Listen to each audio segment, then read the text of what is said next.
Hello, everyone. Okay, we good.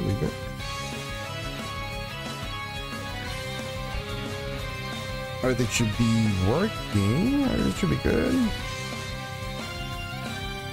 Alright, everybody, welcome to today's stream. Today I am hosting a very small tournament between friends in which they will be participating in a small tournament in Pokemon Champions.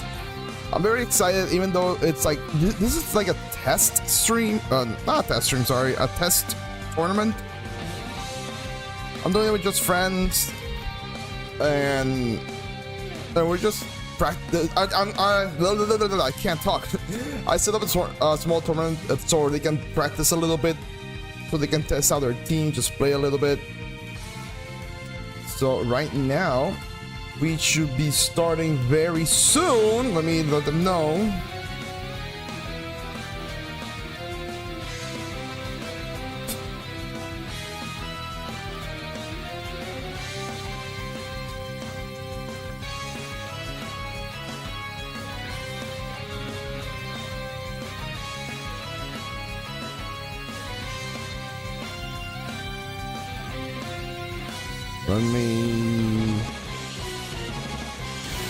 Let me tell it. They're just like, there are only 4 players for this one tournament. It was a little bit spontaneous. So there's not a lot of people that's gonna play today. I need to hide the code because I don't want random people joining in the room. Let me make sure you guys can't see the game. Yeah, okay, there we go. Because I don't want you guys to see the code. I'm sending it to the players.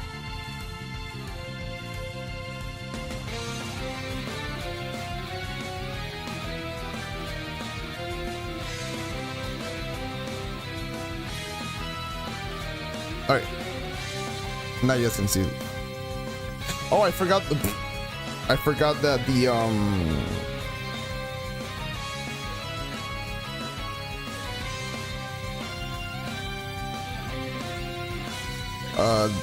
to play the music of the game itself. That's fine. I'll just be doing DJ work here. Welcome everyone to the stream again, just in case if there's new people. Welcome. We're just gonna be watching some Pokemon battles. Let me set up the matches.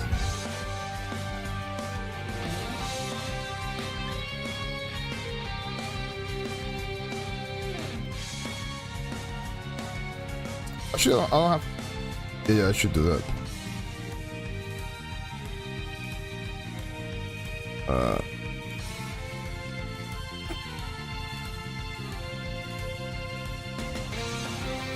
Let me set the. Let me send the.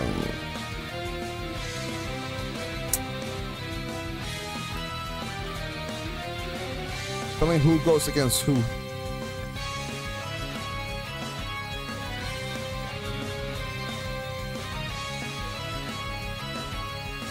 So I need to save the pictures.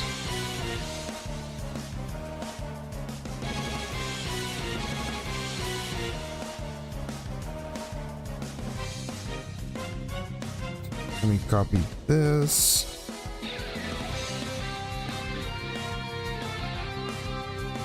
Then I need to save this. Send it over here. And this over here.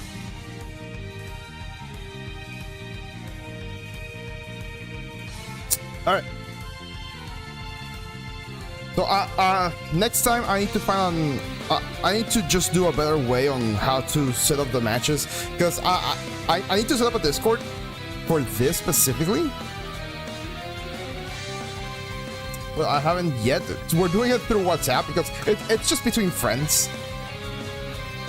So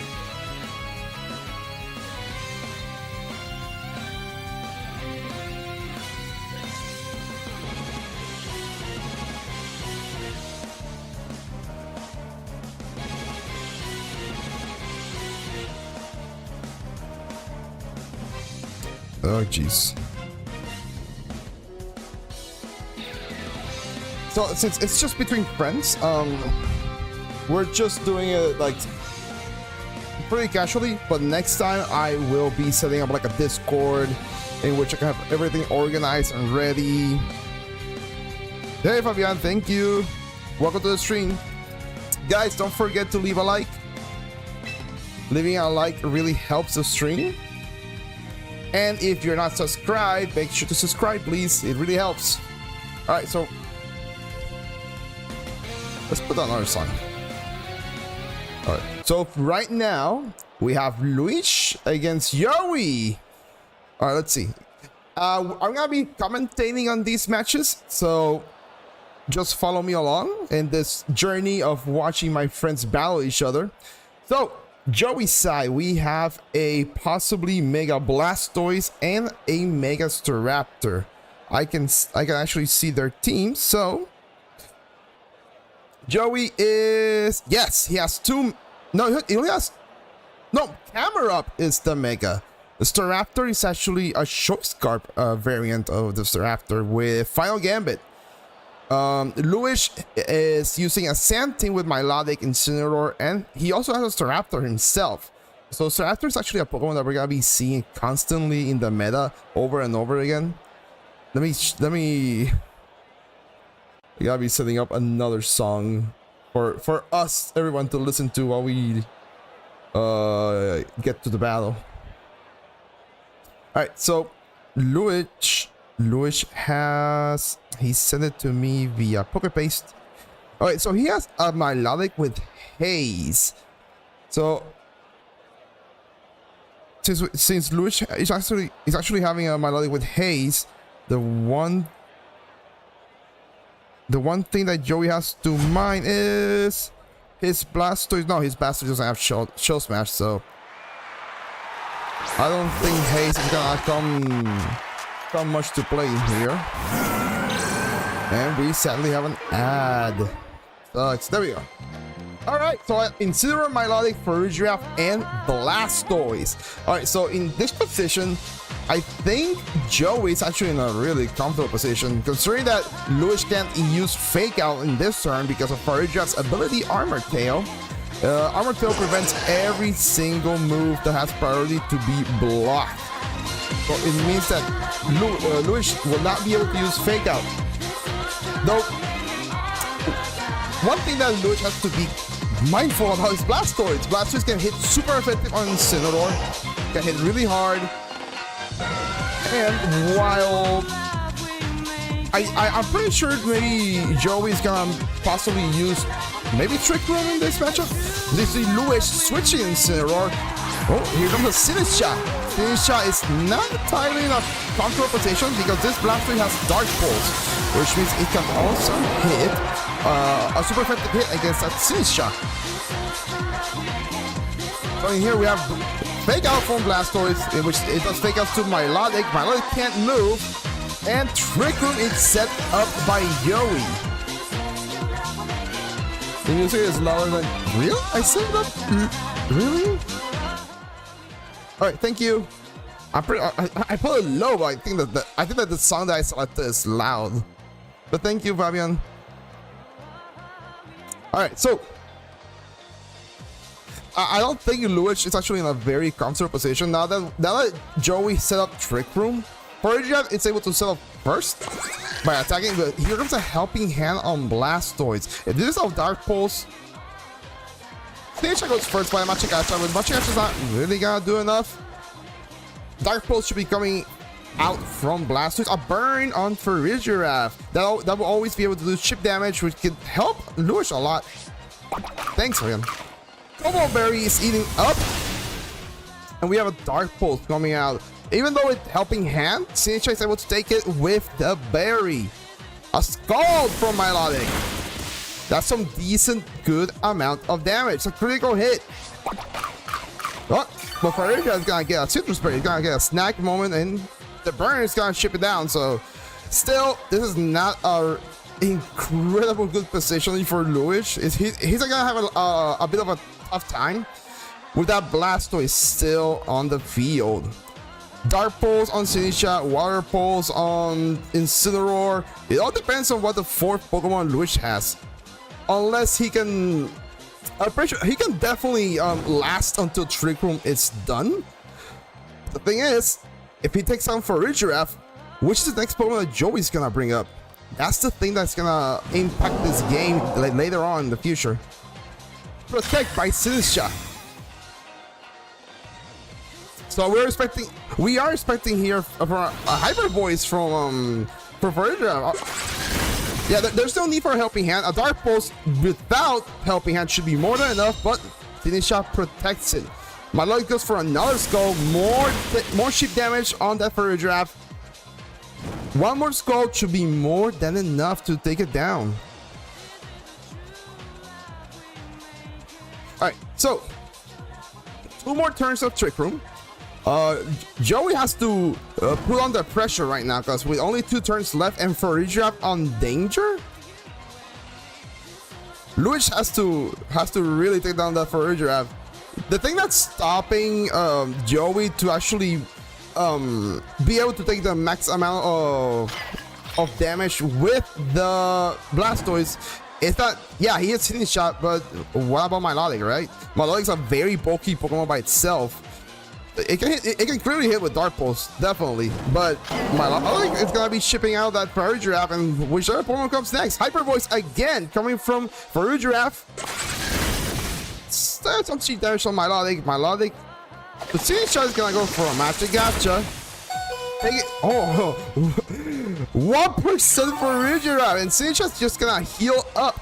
But is this healing enough to hold on a Dark Pulse? Hold on, folks. Here we go. Dark Pulse incoming. And Sinisha does not survive. Sinisha is KO'd. It's a critical hit. I'm pretty sure that matters. I'm very, very sure that matters. Here comes the Skull on the Blastoise. Yeah, that's a nice call from Luis. That's a really, really good call. The burn, it's taking its toll on Farigiraf, and it's down. So both trainers have 3 Pokemon each. Which is the next Pokemon that they are gonna bring? Luis can actually just bring up Incineroar now. There is no Farigiraf to stop him from using Fake Out. But he has to be careful that a King Gambit doesn't actually come out. Incineroar comes in.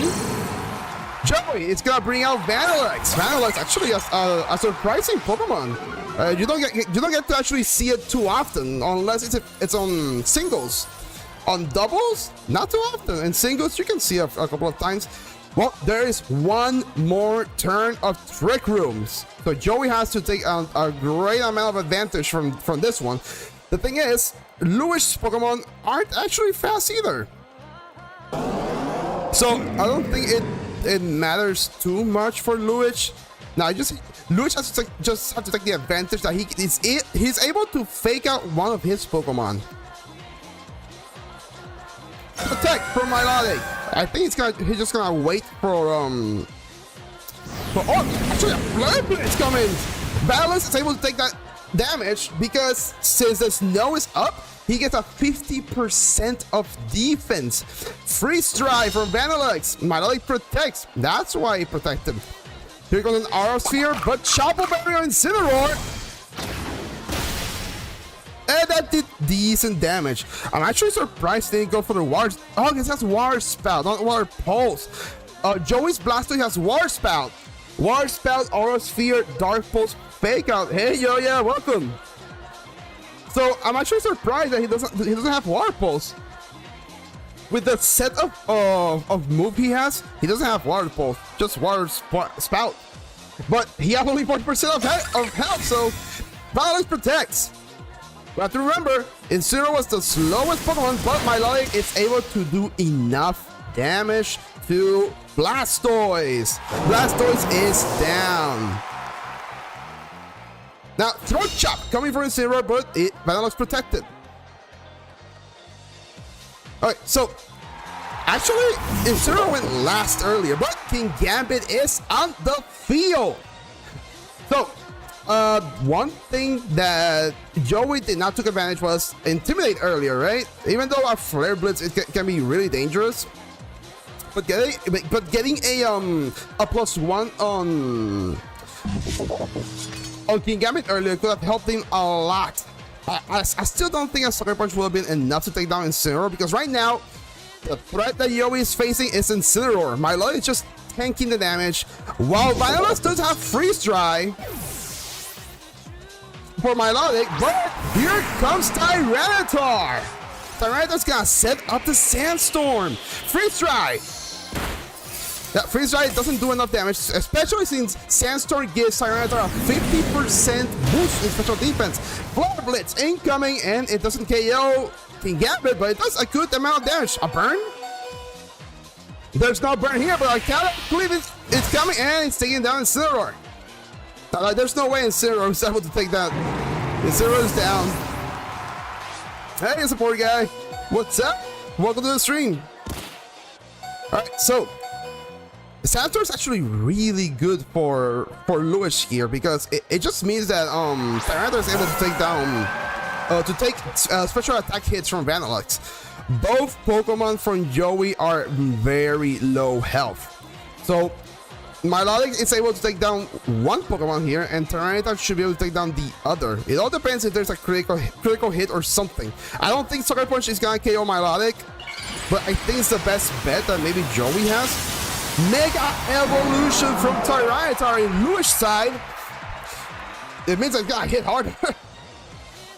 Horsepower, and that KOs King Gambit. Alright. And now Milotic, it's using Scald, and that should be game. That should be game 1.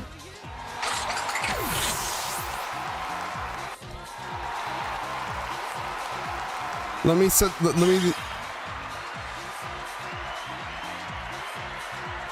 All right, Lewis has the first point. All right. Let me set another song. Let me put this one. I hope we don't get ads. There we go. All right, so that was actually a pretty good match, because I thought Trick Room was actually gonna help Joey a lot, but not really, right? Because Lewis Pokemon are also pretty slow, so he wasn't able to like get the advantage of being able to be slow. No, I just wanted to spectate. Here we go. Possibly in next stream, hopefully I'll be able to have someone to co-commentate with me, because commentating by yourself is a little tough. All right, so Joey has to consider about possibly using another strategy. The thing is, will Lewis stay with the same lead with Incineroar and Milotic? Because right now, if Joey has Intimidate on his Staraptor, he can't lead it because Milotic has competitive. So if Milotic gets any stats dropped, he gets a +2 special attack, which means Scald's gonna hit really hard. So that's maybe why he's not bringing Staraptor, even though he could just go for a Final Gambit and KO Milotic easily. But I don't know, Joey has to really think about this. Joey doesn't have any redirection, no Rage Powder, no Follow Me, and that will actually help Blastoise a lot. If it's gonna use the Water Spout move, he needs redirection, but he doesn't have it. And especially in this matchup, since Lewis has slow Pokemon as well, I don't think Lewis is gonna just allow him to attack with a Water Spout so easily. So round 2, here we go. You're at work, Yo-Yo? Sorry to hear that. Forage Up and King Gambit against Milotic and Staraptor. These are completely differently set for the Forager app. Okay, so King Gambit gets a Defiant boost, getting a +2 attack, which means he only has +1. Because remember, Intimidate drops it -1, then you get +2. So he only gets +1 attack then. But a +1 attack can make a huge difference. The question is, will Luis Mega evolve Staraptor this turn immediately? He could go for a close combat on King Gambit. Now Melodic is just a wall, right? Melodic is just there to just hold on, take hits, and be able to deal damage back. Even if it's just cheap damage. Cheap damage sometimes it's just more than enough. Right now, I'm pretty sure Trick Room is coming for this turn in Joey's side. The Staraptor goes for a Protect. Staraptor's taking the defensive play. Melodic just goes for Haze. So, okay, that's actually pretty smart. That means that King Gambit does not have the +1 attack. A Caterpillar's coming. It did a lot of damage. Yeah, it's just that King Gambit by itself is actually a really strong Pokemon. So, I don't know, Trigger is coming up. I don't think that Protect from Staraptor actually helped Luis. Yeah, he just took advantage of being able to do a close combat there. And Melodic took a big amount of damage and pretty much Luis just did nothing in that turn. While Joey actually was able to get a Caterpillar, make Melodic eat the Citrus Berry, and set up Trick Room. So I think that was a great turn 1 for Joey. But now, what is Luis going to do? Staraptor is getting out of the field.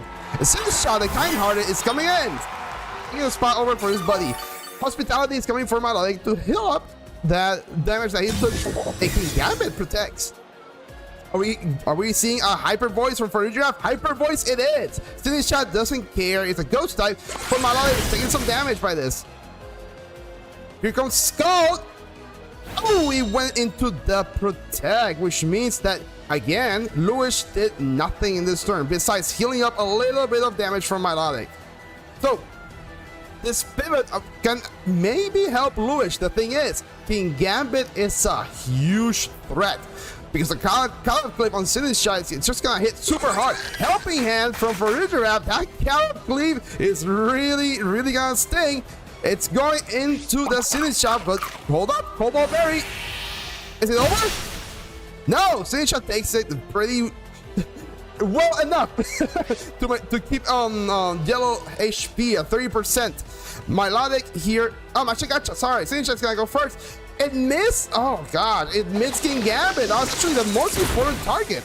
Because I'm pretty sure Luis is trying to get a burn on that King Gambit. That's the best thing he can do. Here comes Scald, another attack that can actually burn. That's some good damage. Do we get a burn? No. So Luis is trying to fish for the burn on King Gambit. Sinistcha sadly missed, and Melodic hit, but didn't burn. 2 turns of Trick Room left. Joey can actually get a lot of advantage from this turn. Sinistcha could protect from Luis' side, but Melodic's I'm not sure about Melodic, because Melodic maybe can take another cut out cliff, but if Farigiraf does Helping Hand, it might be tough to live it. Farigiraf actually switches out. Batlex coming to the field to take over Farigiraf. Here comes the Snow. Protect coming from Sinistcha. Will Joey read the Protect? No, he did not. He didn't take the chance. Here comes another Scald onto King Gambit. That's a lot of damage. And the burn. The burn is actually taking effect right now. That's actually really good for Luis, because while King Gambit is able to attack 1 more turn, it means that it's not gonna hit as hard as it would be normally. Vanilluxe is actually a little bit dangerous for Luis, considering that it has Freeze Dry. Freeze Dry can hit super effective against a Melodic, even if it's an Ice type move. That's the effect of Freeze Dry. Luis, seeing that, switches out into Tyranitar. Here comes a Sand from Tyranitar, and a Sucker Punch coming over, but it failed. Here's Blizzard. Will Blizzard miss? It missed Tyranitar, but it hit Sinistcha, and that's enough to take down Sinistcha with that low health that it actually had. That's more than enough to take it down. Sinistcha is down from Luis. Sandstorm hits Vanillux, and the burn. The burn is gonna take some damage on King Gambit, and the Twisted Dimension from Trick Room are over. The Raptor is going over. Now, Intimidate takes place, and King Gambit gets this Defiant boost, but with it being burned, and if Staraptor Mega evolves, Sucker Punch is not gonna deal enough damage to either Tyranitar or Staraptor. So what is Joey going to do here? Vanillux can use a Blizzard, but again, it's a blind Blizzard. There's Sandstorming. Maybe he will consider switching out Vanillux in this turn, because right now, I think Luich is comfortable for a close combat on either side of Joey's Pokemon. Tyranitar is the Pokemon that we'll have to see what it does, but I believe that Luich should Mega Evolve Staraptor here. Here comes a switch into Camerupt. Yeah, here we go, Mega Evolution on Staraptor from Luich side. Mega Staraptor, I'm very sure Close Combat is incoming. Close Combat is gonna raise both defense and special defense from Staraptor with Contrary. Sucker Punch, since he did Mega Evolution, it's not gonna do enough damage. Here's the Close Combat on King Gambit. That's quadruple super effective damage. And King Gambit is down. Knockoff coming from Tyranitar. It does some good damage. Good enough damage. I think Luich needed to actually attack on Vanillux side. Here is Dennis the Farigiraf. A Trick Room could be actually set up here. So if Joey's able to set up Trick Room, that might actually be very dangerous for Luich. Luich actually have to find a way to either KO Camera or KO the Farigiraf. So this turn makes the game. If Luich doesn't stop the Trick Room, I'm very sure Joey will take the game. If not, if Joey's not able to set up the Trick Room, I'm pretty sure Luich will take it. It all depends on which Pokemon Luich decides to attack. The Camerupt is going to Mega Evolve. Look at the volcano on that thing. Mega Camerupt is in the field. Camerupt use Protect. Camerupt is just waiting for his partner to set up the Trick Room. Here's the Close Combat. Oh, for Farigiraf. How much is he gonna do? That's pretty good damage, but we'll see if Tyranitar is able to take over for here. But the Citrus Berry is not gonna... yeah, nope. Knockout did not do as much damage it's supposed to do because the Farigiraf ate the Citrus Berry, so that means that there's no item to knock off. And now that he has set up the Trick Room, this might actually be a bit of a difficult game. The only advantage that Luich has is that he has Tyranitar on the field. With the Sandstorm, he's gonna be able to take a hit from Camerupt. But we have to remember, Joey has Vanillux on the back, so he can switch Farigiraf to Vanillux to remove the Sandstorm. But Tyranitar protects. Earth Power coming into Tyranitar, so he misses. Psychic. But Staraptor has a +1 special defense, so he's able to take that hit pretty well. Here goes Close Combat on Camera. Ooh, Camera survives with 1% of HP. Wow, ladies and gentlemen, that's actually really lucky for Joey. Okay, so important to know, Camerupt is actually a ground type Pokemon, so that means that Sandstorm does not do damage to him. So he's still alive, he's still here in the field. But Farigiraf will not be able to take another turn of Sandstorm. Here is the switch, Tyranitar into Milotic. I actually think that's a very smart switch. And Staraptor is protecting. Earth Power incoming. Milotic will be able to take that hit. And here will be a Psychic. Yeah, a Psychic into that Protect. Staraptor might not be able to take another hit from that. The Sandstorm subsided. So that means that Farigiraf did not took the damage from Sandstorm because it's over. So that means that Farigiraf is alive for one more turn. The thing is, what would Joey do here? He needs to take a KO. he still has Vanillux for maybe a possible Blizzard? Because with Luis Pokemon having so little health, Staraptor and Melodic, Blizzard could maybe KO them. Tyranitar not, but the other two, yeah. Melodic uses Protect, and Staraptor attempts a second Protect, but it fails. Here comes Heat Wave from Camera.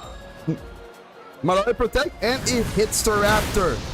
Staraptor is alive and well, but here comes a Hyper Voice, and Hyper Voice will be able to take down that Staraptor. It should be more than enough, even with a special defense boost. Staraptor is down. Now Lewis has only one more Pokemon left on the back, and that is Tyranitar, which it will set up the Sandstorm. But again, for a third time, Joey has Vanillux on the back. Well, I'm pretty sure that the Ponyta did its job for Yowie. Set up the Trick Room, did chip damage. I don't think he will be able to get another Trick Room again. So this turn can actually say a lot for the future. It's looking really bad for Joey. Melodic uses another Protect, but it failed, and Tyranitar it's able to protect. Power. It fails into the Protect, but a Hyper Voice. No, it goes for Psychic. Psychic will take down Melodic, and I think, even though it looks bad, maybe Lewis can do something. No more Trick Room. Camera Up is gonna be the slowest thing on the field. Tyranitar should be the fastest thing here. So I think Lewis has to pray for the flinches. Rock Slide flinch on Vanillux to be able to do damage. because if that Vanillux actually hits a single target Blizzard, that's gonna do plenty of damage. Also, if he does Rock Slide and misses Camera Up, that's actually really bad. Oh, but he actually goes for High Horsepower on the KO on Camera Up. Camera Up is down. Should be a Blizzard. Single target Blizzard coming up. That's more than half. Tyranitar. I don't think Tyranitar is gonna be able to take Vanillux down because of the snow. Remember, snow increases the defense of every Ice type Pokemon by 50%. So any attack that Tyranitar does, it will do less damage. Oh my god, that's like almost KO Vanillux. Was that critical hit? Yeah, definitely. But Blizzard should take the game. I was actually surprised that Lewis went for a High Horsepower instead of going for Rock Slide on the previous turn. Because if he would have gone for a Rock Slide on the previous turn, he would have won. Of course, if he would have hidden the Vanillux. So, GG's to both players, but now we are going for a game 3. That was actually very intense for the first match, because remember, this is just round 1. This is just round 1, and both matches were actually really good. The second match they had was actually a lot tougher for both of them, which made it better for us to watch. All right, here we go. Battle number 3, or round number 3. Now, the thing is, are there gonna be any changes in this match? Because Lewis did a couple of mistakes. Turn 1, Staraptor did nothing. He needed to attack. He needed to do a close combat on either side, either King Gambit or the Varigiraf. He did nothing. And on the last turn, Tyranitar went for High Horsepower instead of Rock Slide. He needed to Rock Slide because he needed to hit both Pokemon, do enough damage to Vanillux, and just KO Mega Camera. He needed to go for Rock Slide. So those two mistakes actually cost him the game. But it's game 3. Will Joey make any switches on his strategies? He was able to set up Trick Room twice. 2 times in game 2. Will he able to do it? Will he be able to do it again? That's the question. Because that's the one thing that Lewis has to be careful about. He can't let Joey set up Trick Room. Excuse me. Hey, Kerix, welcome. So the thing is, Lewis has to do something. Either he goes back to the strategies in game 1, or goes on the offensive on turn 1. No, you're not late. We're still in round number 1 of the tournament. We're still in round 1. Oh, here comes the Raptor and Farigiraf. While Lewis brings Melodic and Tyranitar. Okay.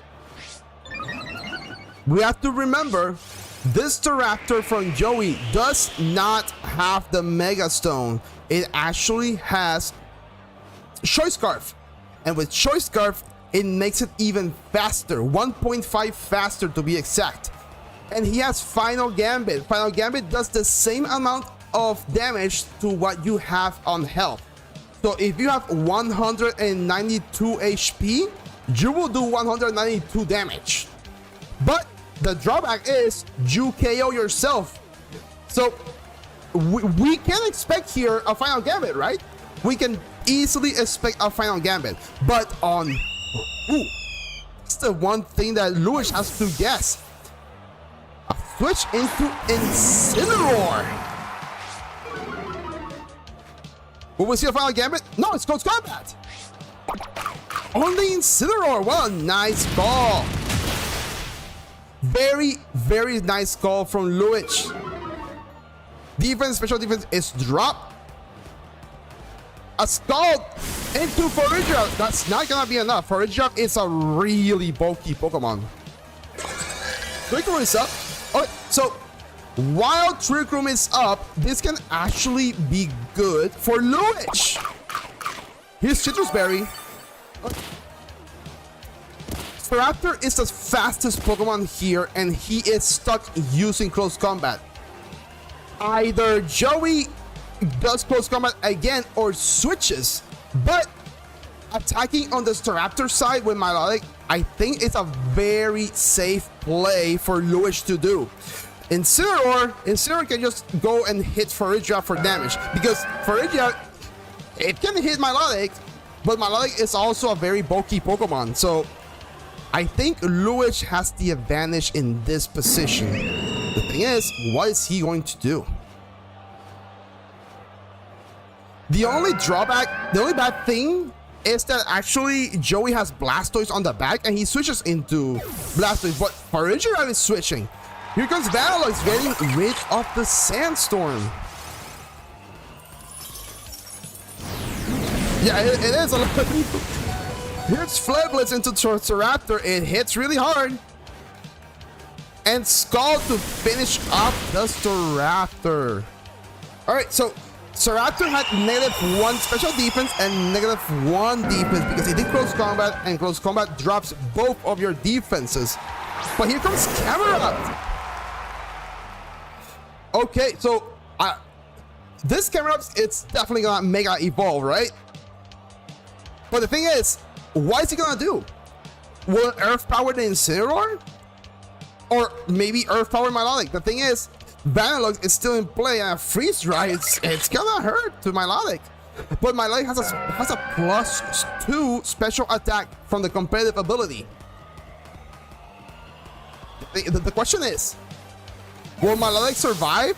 Well, Incineroar is actually switching, and Sinichas comes into play, which means it heals the little bit of damage that Melodic has. Melodic, it also switches. This is a double switch from Lewis. Tyranitar is on the field now.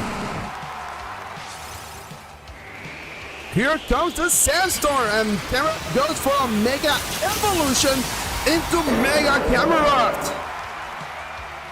Alright, so Earth Power can... I'm pretty sure that Earth Power can be on play, right? Yeah. But that goes to Sinicha, which Sinicha is able to take down, to take it very well. I'm pretty sure a Freeze Dry is coming up, which means that Tyranitar takes it like a champ. Again, Sandstorm increases the Rock-type Pokemon special defense by 50%. So that makes Tyranitar be able to take that hit a lot better. Now, Mega Camerupt is the slowest Pokemon on the field, which, since Trick Room is active, he will attack first. Power can come into Tyranitar, but City Shot with Rage Powder could redirect the Earth Power to itself again. So, but also, a Fire-type move could be coming from Camerupt. This is the thing, Lewis has to make a call here. Vanillix retreats. Here comes Farigiraf into the play, back again. Rage Powder coming from City Shot. That was the call that I made. But what is Mega Camera going to do? Heat Wave! It's gonna hit both on Luch Pokemon. It's gonna KO City Shot. City Shot is down, and it does some good damage on Tyranitar. High horsepower coming from the Tyranitar. Good damage to Camerupt. Another one like that, and Camerupt will not be able to take it. Sandstorm, there's only one more turn. Milotic comes back. There's one more turn, right? Just the one turn. So Lewis could attempt a double protect from Tyranitar and Milotic to stall the Trick Room turn. We'll have to see what happens, because I'm pretty sure Joey really needs his Trick Room to be able to attack with Camerupt as easily as he can. We have to remember, Farigiraf already ate her citrus berry, so it is not able to eat it again. And Knockoff from Tyranitar won't do as much damage as it's supposed to do. Knockoff does more damage if the opponent has an item, which Farigiraf does not. Farigiraf actually switches out. Here comes Vanillix again. Is this a double protect from Lewis? Tyranitar uses protect. Will Milotic follow suit? No, it does not. Wow, this was an intense call from Lewis. Here's a Scald on the Mega Camera. Finish it off. And timed for super effective attack. Camerupt is down. That was a very smart play from Lewis. No more Trick Room. Now only Farigiraf is left from Joey. Farigiraf comes back for the third time in this match. Alright, so Joey's Pokemon are actually pretty healthy. The thing is, will Lewis do enough damage to take down Dennis, the Farigiraf? That's the one thing that Lewis needs to do. I don't think he can allow Joey to set up another Trick Room. Another Trick Room might not do too much, but still. The one thing he has to consider is that Freeze Strike could come to Milotic, but Lewis goes for a Mega Tyranitar. And Tyranitar's ability activate, picking up the Sandstorm once again. Vanillux actually protects for this turn, not covering for the double attack on Farigiraf. Here comes a knockout. Now Farigiraf only has 1% and the Scald. The Scald came to finish off the Farigiraf. Farigiraf is down. We can all agree that Joey was gonna attempt a Trick Room again. Now, Joey has only one more Pokemon left. And the match is over. Joey forfeits, which means Lewis is our winner in the round one.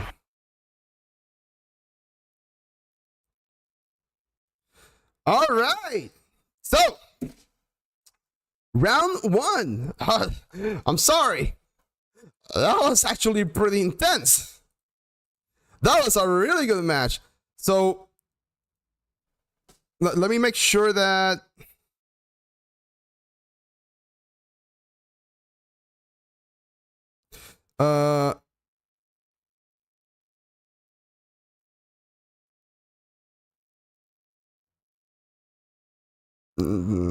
I'm just asking who won on the other match.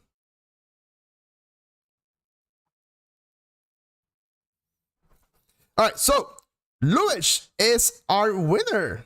Oh, I didn't click start the tournament in the bracket. It's fine, it's fine. Oh no.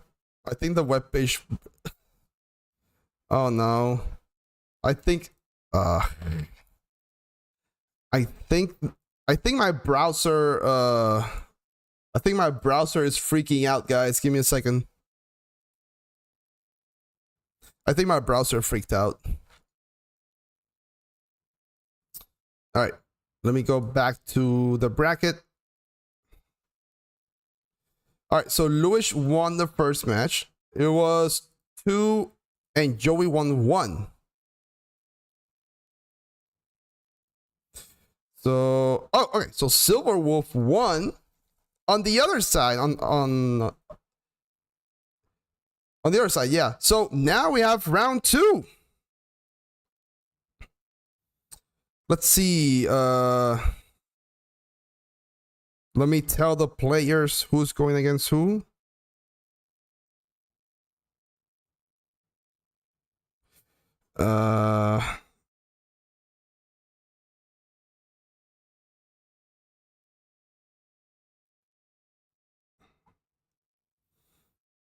All right. So, hold on. Alexa, turn on master bedroom. There we go. So, now we have one problem with only having 4 people in the tournament. We will repeat someone. Let me make sure that, yeah.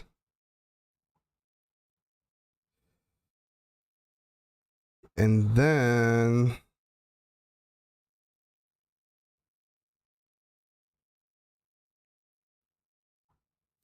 yeah, I just need to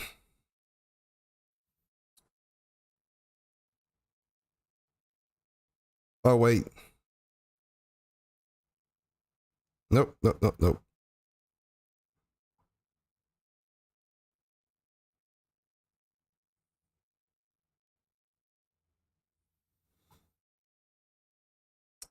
Yeah, just I need to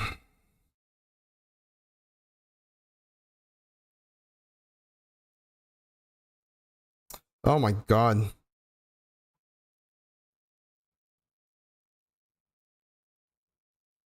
Next time I just need to do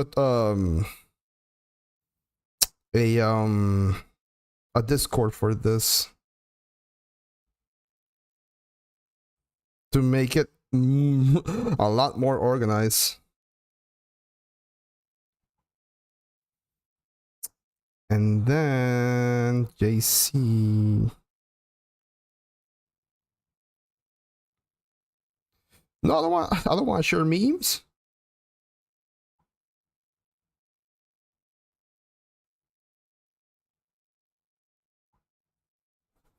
Here we go. And okay, yeah. There we go. We're done. I'm done sharing the teams. And where is my oh guys, everything got messed up with when my browser stopped working. It really messed up everything here. All right, here we go.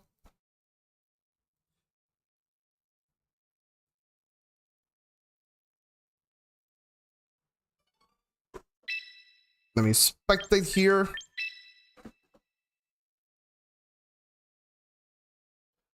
Oh shit, wait, hold on.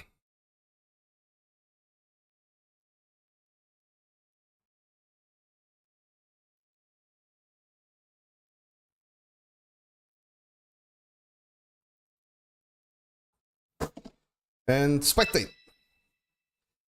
All right, let me get some music. Yeah, everything just got messed up with the browser. All right, so Silver Wolf against Lewis. Now these two are really good friends. And we're gonna watch them battle. Alright, there we go. I fixed everything. I fell asleep while I missed. Luis won. It was a 2-1 match. It was actually really epic. But now we have Silverwolf and Luis. Both are from the Poké Guardian team. And they're gonna be facing up in the tournament. Now, we do have to watch Luis again fight because there's only 4 players and we will end up just watching the same players again, sadly. Next time, I'll try to get more players just so we can stream with different players on stream. Hold on, give me a second, be right back. Grimstone leaves and so will I. For a second.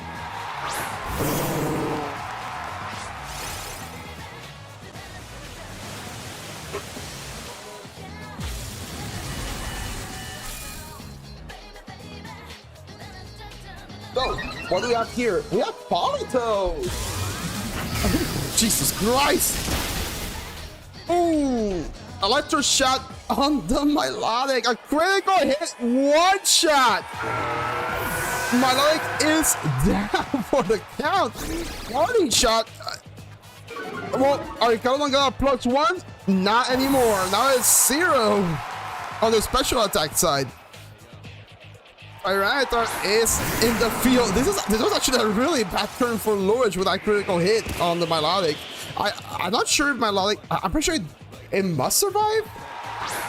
That's good drill. Because the thing is, I don't know if with Grimstone. No, he didn't party shot with Grimstone, right? He just switched. Oh no, that was Silverwolves. I know that protects. High horsepower. No, if that's falling to the protect. Tyranitar high horsepower as well. That's a double high horsepower. An icy wind? Ooh, that's actually not good for Luis. That was a really bad turn for him again. I don't know about this, Luis. I think this is really bad. All right, so Silverwolf has the advantage. The only thing that Luis has going for him is that Excadrill has the ability to double his speed, so losing 1 speed doesn't mean it's gonna be the slowest one. Both trainers switch their weather Pokemon. Here goes Grinsnow from Silverwolf side, and Incineroar from Luis side. High horsepower. It's gonna hit really hard on your Calodon, raising its defense, but with that little HP, it's not gonna do a lot. Barrel Pulse on the Excadrill is not very effective. Alright, so I don't think there's a lot that our Calodon can do against Excadrill with the typing that Excadrill has. Because Dragon Pulse, he resists. Electro Shot, he can't do it. And if he has Flash Cannon, it also resists it. Our Calodon has to protect this turn. Grimstone will probably do some shenanigans in here. A Fake Out. That's gonna hit Grimstone and make it unable to do anything. High horsepower again. The Archelon does nothing because of the protect. Now here's a little bit of chip damage on Incineroar and Grimstone, and Archelon gets a little bit of HP up with its leftovers, but that leftover is not going to be enough to be able to withstand a high horsepower. Reflect.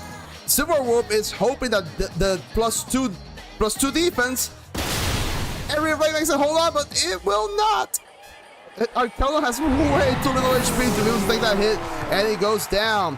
Incineroar going for a party shot on Grimstone, dropping his attack and special attack and leaving the field. Makes you wonder, what did Incineroar tell Grimstone to make it drop his attack?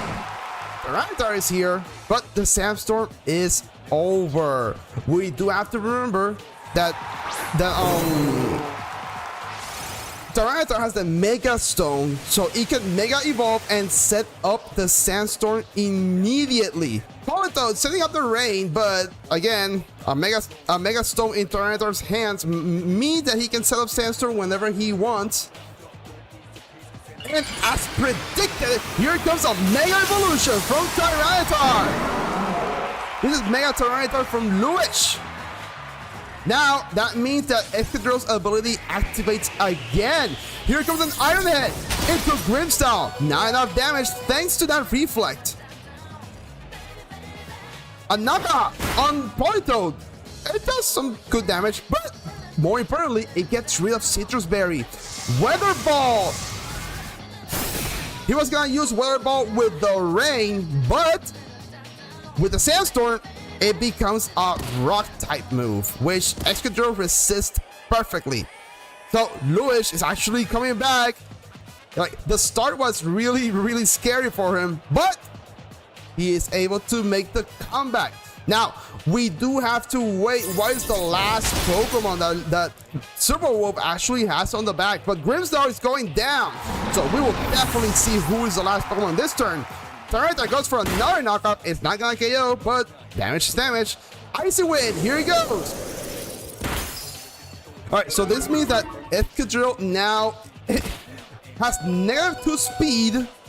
So even with Sandstorm, he is at his normal speed now. Charizard is the Pokemon that is coming from the back. So I was thinking that maybe it was Swampert, but with no rain, Swampert was actually not that great. But Charizard, he can Mega Evolve Charizard and set up the Sun with Mega Charizard Y, and Tyranitar leaves, which is actually the smartest decision that Lewis made there. Intimidate doesn't really do anything because both Pokemon are special attacker.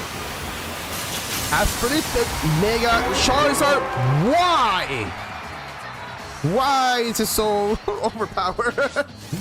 Here comes a Drought. Charizard setting up the Sun while Excadrill protect.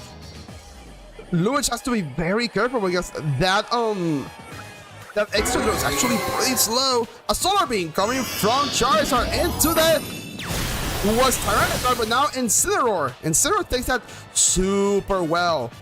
Now, there isn't really anything that can hit Incineroar really hard now because Incineroar actually resists Weather Ball from Politoed, and Charizard has Fire and Solar Beam, and Incineroar actually holds on very well against those moves as well. So the best ally that Lewis has right now is Incineroar and Tyranitar on the back to get rid of the Sun. So will Lewis actually make a switch? What will Silver Wolf attack onto? Excadrill switches. That's actually really smart. Now here comes Tyranitar with the Sandstorm once again. That's actually smart because it eliminates the negative speed that Excadrill has. Fake Out that does a critical hit on Politoed. Heat Wave doesn't really do too much to these Pokemon. Politoed flinches, and that means that the Sandstorm will KO the Politoed. Politoed goes down. Hey, Sly Fox, how you doing, brother? This was actually a really scary game for Lewis, but he actually managed it really amazing. Now, Silver Wolf is in our big disadvantage right now. Here comes a Weather Ball, a Rock type Weather Ball, which actually is gonna hit Incineroar really hard. But the thing is, he is open for Tyranitar to just KO. A Rock Slide coming in, and that will definitely KO Charizard. And that's game 1.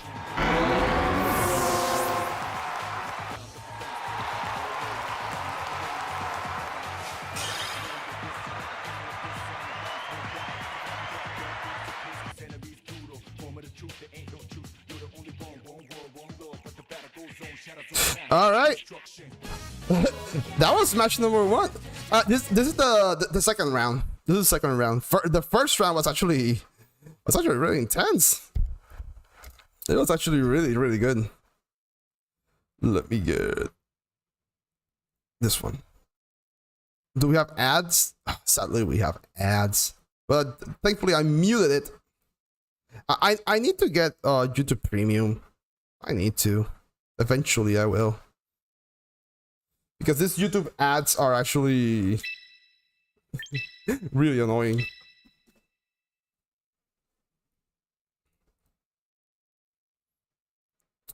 Come on, ads. Finish. Alright, so What will we expect here from the players? I'm pretty sure that Silverwolf is going more for a Swampert game now. I'm pretty sure Silverwolf's gonna bring Mega Swampert into this matchup. Lewis actually didn't have a bad game. The only thing is that if Silverwolf brings Swampert, he needs to have Sinistra. If Silverwolves brings it and Lewis doesn't bring Sinistra, then it will be a little bit ugly. Of the tournament, yeah, it's a second round of the tournament. We already had the first round. It was Lewis against Joey. Lewis was able to win, and Silverwolf against JC or Slug, and Silverwolf was actually able to win. How many people are there in the tournament? Sadly, only 4. Very, very, very, very sadly. But it's just the first one, so next one we'll have more people. Alright, so Lewis brings Incineroar and Milotic, while Silverwolf brings Grimmsnarl and Arcalon, bringing the same lead. Alright, so will Silverwolf do the same strategy of switching out Grimmsnarl and using Electroshot with Arcalon to Milotic? We'll have to wait.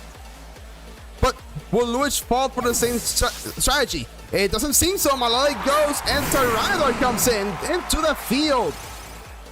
Here comes the Sandstorm, and Grimmsnarl also leaves. So that means that Polito comes here. I'm pretty sure Lewis wanted Tyranitar to come second, but Milotic is faster than Grimmsnarl, so Milotic will switch out first.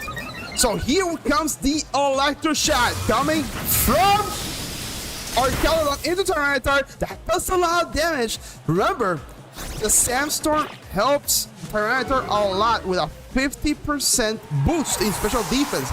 But there's no Sandstorm, so Electroshot hits really hard. Here comes the Raptor from Lewis' side. It will intimidate both Pokemon, but these are both special attackers, so it does nothing really. Now, that was actually pretty bad for Lewis, because Lewis needs Tyranitar.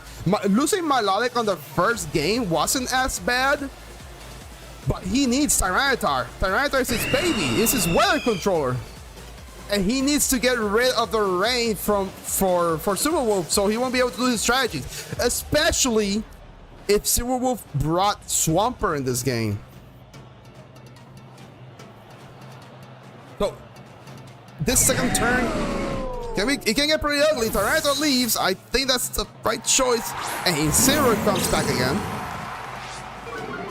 Again, Intimidate does nothing in this matchup. Staraptor Protect. I wonder if we'll see Electroshot into Staraptor this turn. No, it just protects.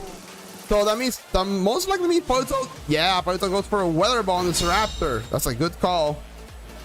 All right, both players are playing carefully. There's 3 turns of rain. We do have a fake out from Incineroar and Arcalon protected. The thing is, if he fakes out Arcalon, he's gonna get a defense boost. Grimmsnarl comes back. That's a good switch. Incineroar leaves the field. There's a lot of switching in this game. Tyranitar comes back. So Electroshot will not be able to connect this turn. Electroshot is a 2 turns attack. So we have Mega Staraptor. Close combat on the Arcalon.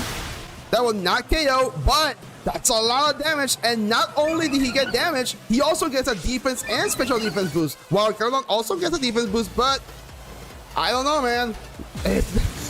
Doing Electroshot right now means that Arcalon will not be able to protect or switch out this next turn, which means another close combat will actually help Lewis a lot. Leftovers for Arcalon.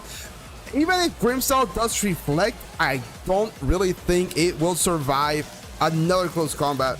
Even with a +1 defense and reflect, it shouldn't survive at all. It shouldn't. So what will Silverwolf do in this turn? Reflect coming in.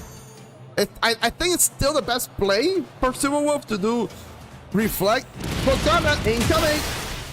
It does KO our Calodon.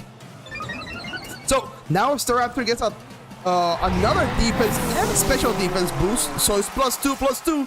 High horsepower on Tyranitar. That does little damage thanks to the Reflect.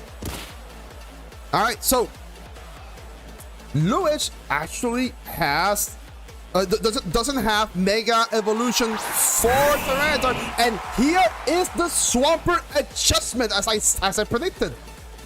Okay, so from Silverwolf's side, this is most likely a switch from Grimmsnarl. Tyranitar also switches, which is actually really good, and here comes Incineroar to drop the attack of the Swampert. That's actually a really good call, and as predicted, Grimmsnarl switches into Polito.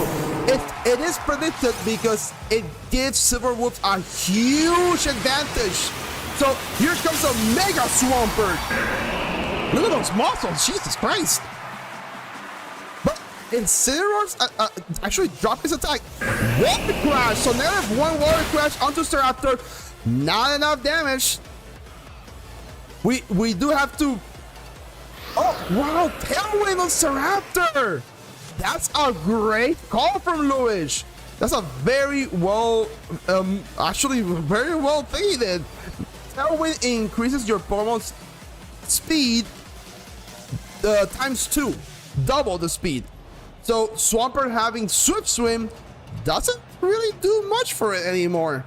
Swampert is a rather slow Pokemon. Swampert has to retreat. That's a really good call from Silverwolf into Grimmsnarl.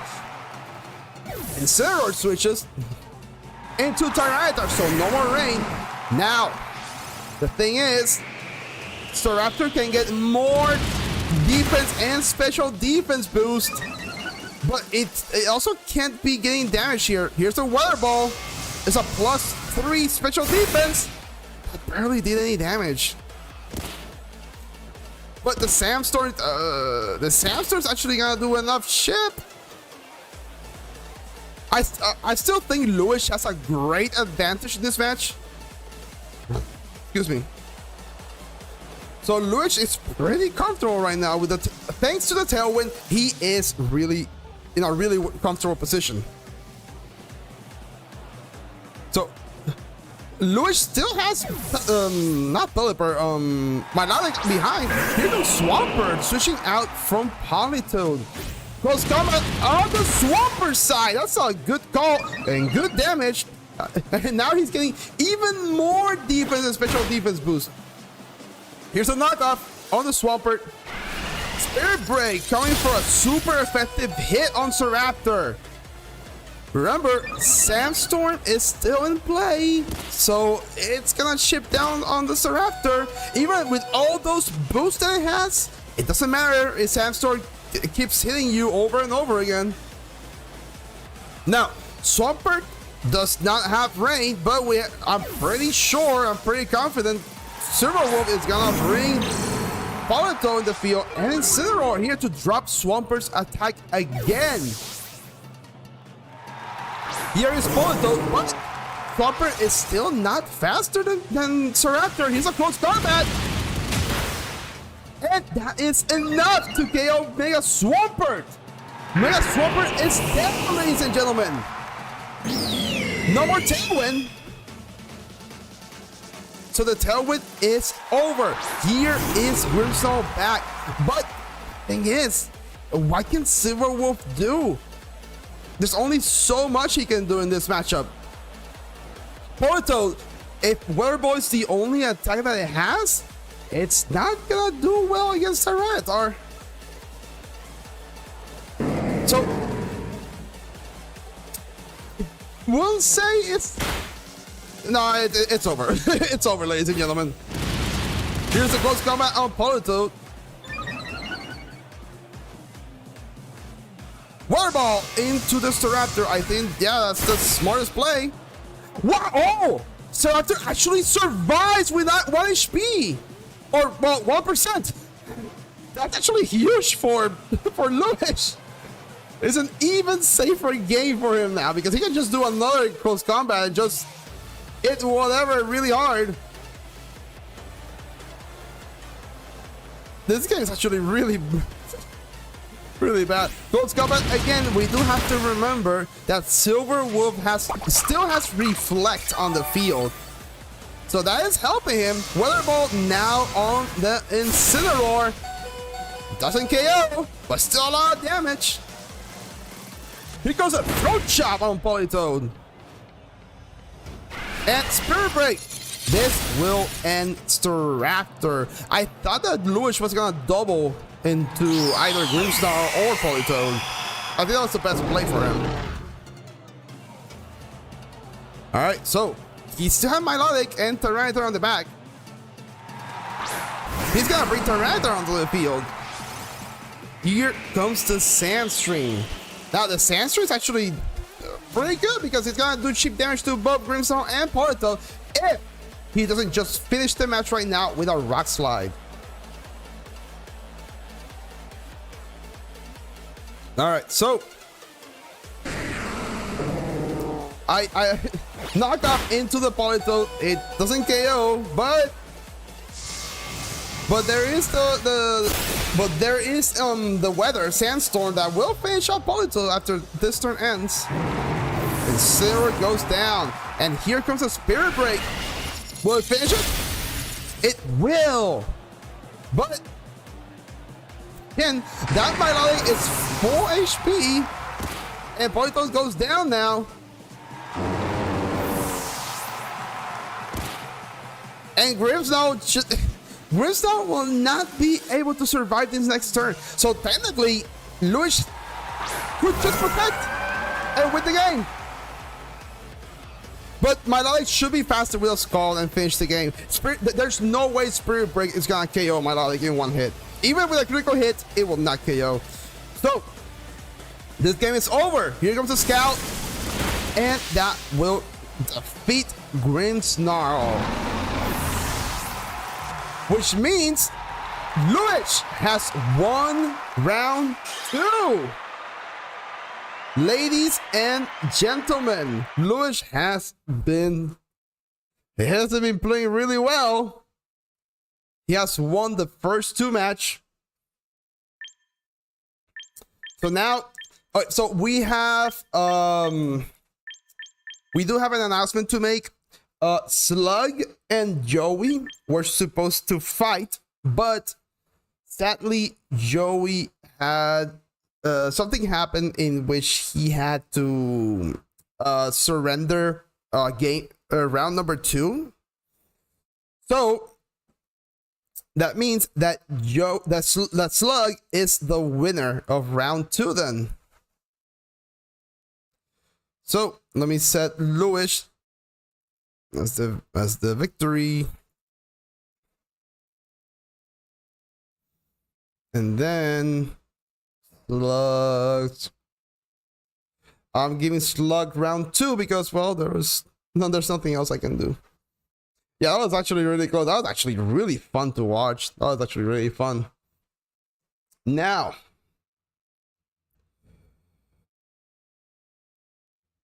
there's only round 3.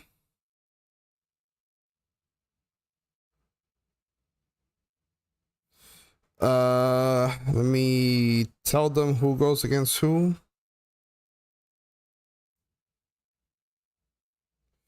Okay.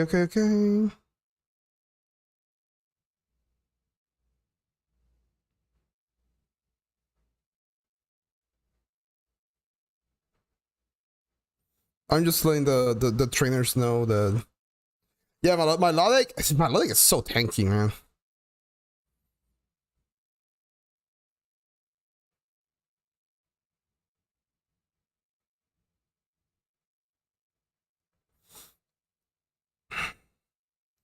Now, let me send the teams.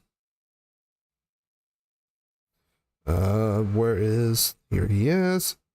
Send the team.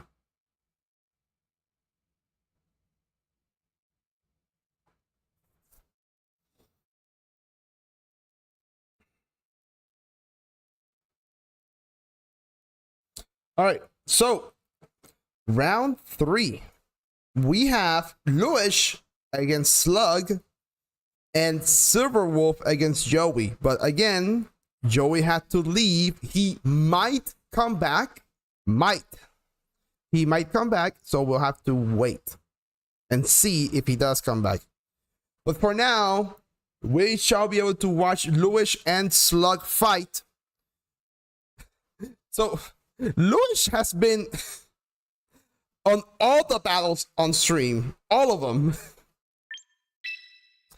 So, this stream will help him rewatch the battles and see what he did wrong, what he did right, and learn from his mistakes. If he did a couple of mistakes, 1 or 2.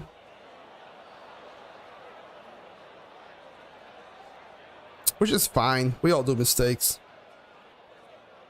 So now we just have to wait and see what these trainers are gonna bring on game 1.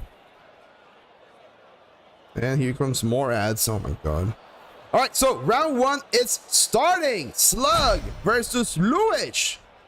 And we have ads, so that's why I haven't played the music yet. There we go. So, we have Skill Villain and that's Legion against Incineroar and Milotic. Alright, so Basculegion attack is dropped, but a Wave Crash will still hit hard on Incineroar. Or if it's Liquidation, it will still also hit pretty decent. But here's Scavillain. Scavillain is actually a dangerous Mega Pokemon. So Mega Scavillain has an ability that if you hit Mega Scavillain, doesn't matter how, if you hit him, you get burned.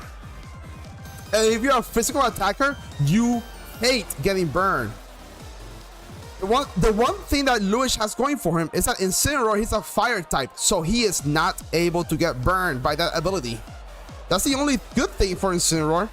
Scavillain uses Protect. Now, the question is, will Lewis take advantage of this? No, because there is a double Protect coming from Slug. Icy Wind from Milotic. Both Pokemon will be able to protect Icy Wind, and Incineroar going for a Throat Chop. No, but there is Basculegion protected that as well. Here's a Moody Defense Rose +2, and the attack is dropped by 1. Alright, so Slug does not care about getting his attack dropped because Scavillain is a special attacker. But getting a defense +2, that's actually really good for him. So right now, Lewis is it might be in a little bit of trouble.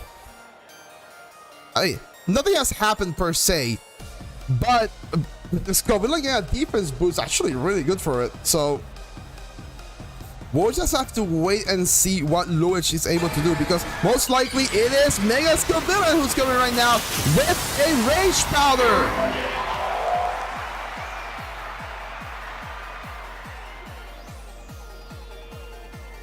It's a win incoming from Milotic. There's no Rage Powder, so both Pokemons have their speed drop. But remember what I said about the ability, Spicy Spray, which means Milotic will be burned. Y ahí está Rafa, mi barbero.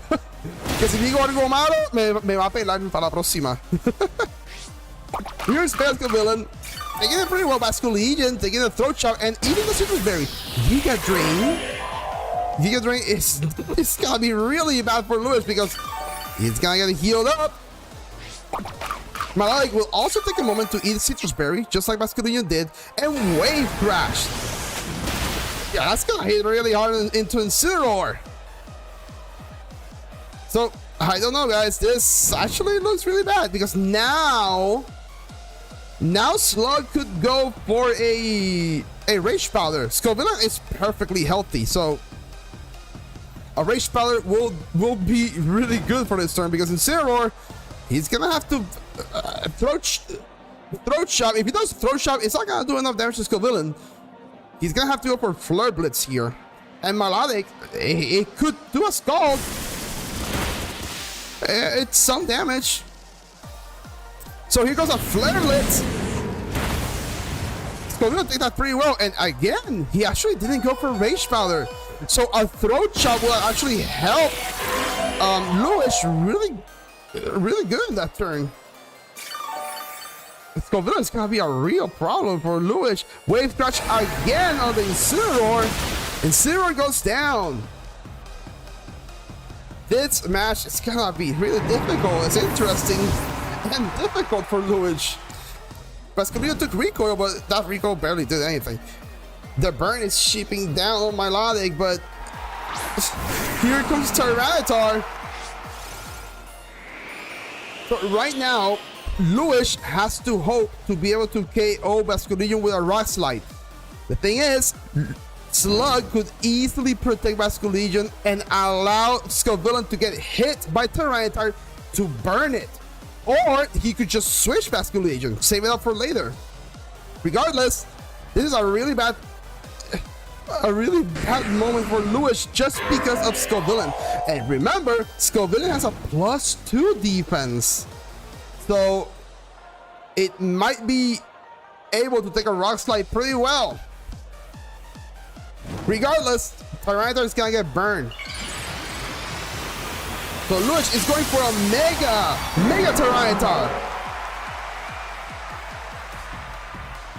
So Tyranitar is gonna be able to hit harder. It's actually Scoville who does the protect. Mega Giga Drain a third time. No, he actually protects and Rock Slide. It doesn't take down Basculino actually. Hold on, wait. This means free damage, bro. Oh my god, here comes Wave Crash. Yeah. I'm actually surprised that the Rock Slide did not KO Basculino. I thought because Lewis did Mega Tyranitar, I felt pretty sure that it was gonna KO. But maybe that Basculino is actually bulky. Well, that's actually, I'm actually very surprised that Basculino survived that. So, Slug definitely has the advantage in this game.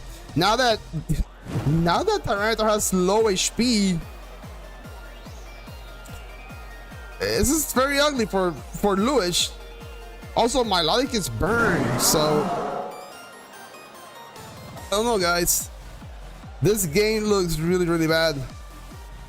I'm pretty sure that Basculino has to be bulky.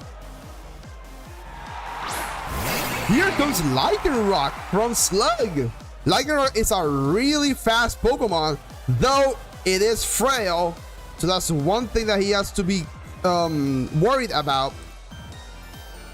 The thing is, Lycanroc can easily KO Melodic, and Melodic will not be able to scald it.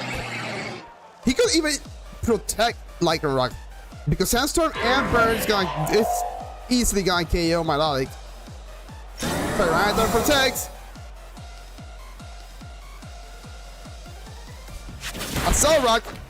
Assault will KO Melodic easily. Again, no health, so. And Tyranitar just protects. Now this is actually a. Here comes Excadrill. So Lewis only has Excadrill left. It does have Sand Rush, which means that Excadrill speed is doubled. I don't know, guys. I just don't know how Lewis can come back after all that. This is really scary. Now, Slug still is able to go for a Rage Powder. He hasn't gone for Rage Powder because he had read onto Lewis that he will be attacking according to Rage Powder. Lycanroc does protect. Excadrill goes for a Rock Slide. The thing is, that's not gonna KO Scoville. Now with a +2 defense. And now, burn. Excadrill is getting burned. And here comes another. No, it's a high horse slapper. Okay. Ooh, a flinch on the Scoville. That's actually huge for Lewis. I don't know how huge, but it'll help him a little bit. Still, this is still really bad for Lewis because the thing is, if Slug does a Rage Powder, Excadrill will not KO Scovillain, and Tyranitar will have to attack Scovillain as well and get burned. A Horsepower on Lycanroc, not enough thanks to the burn. There's a close combat on Lycanroc. Oh, that's actually terrible for Luich. A close combat Lycanroc. That's actually really bad for Luich. Here comes, wow. Rock Slide, was that a critical hit? Yeah, it's still, yeah, Slug still has another Pokemon, so Slug is more than fine. Is it a flinch? No, it's a Giga Drain. If that was a flinch, Scovillain would have gotten KO there. But Tyranitar is burned and with low health, there was no way for Luich to come back from that. So the first game goes to Slug.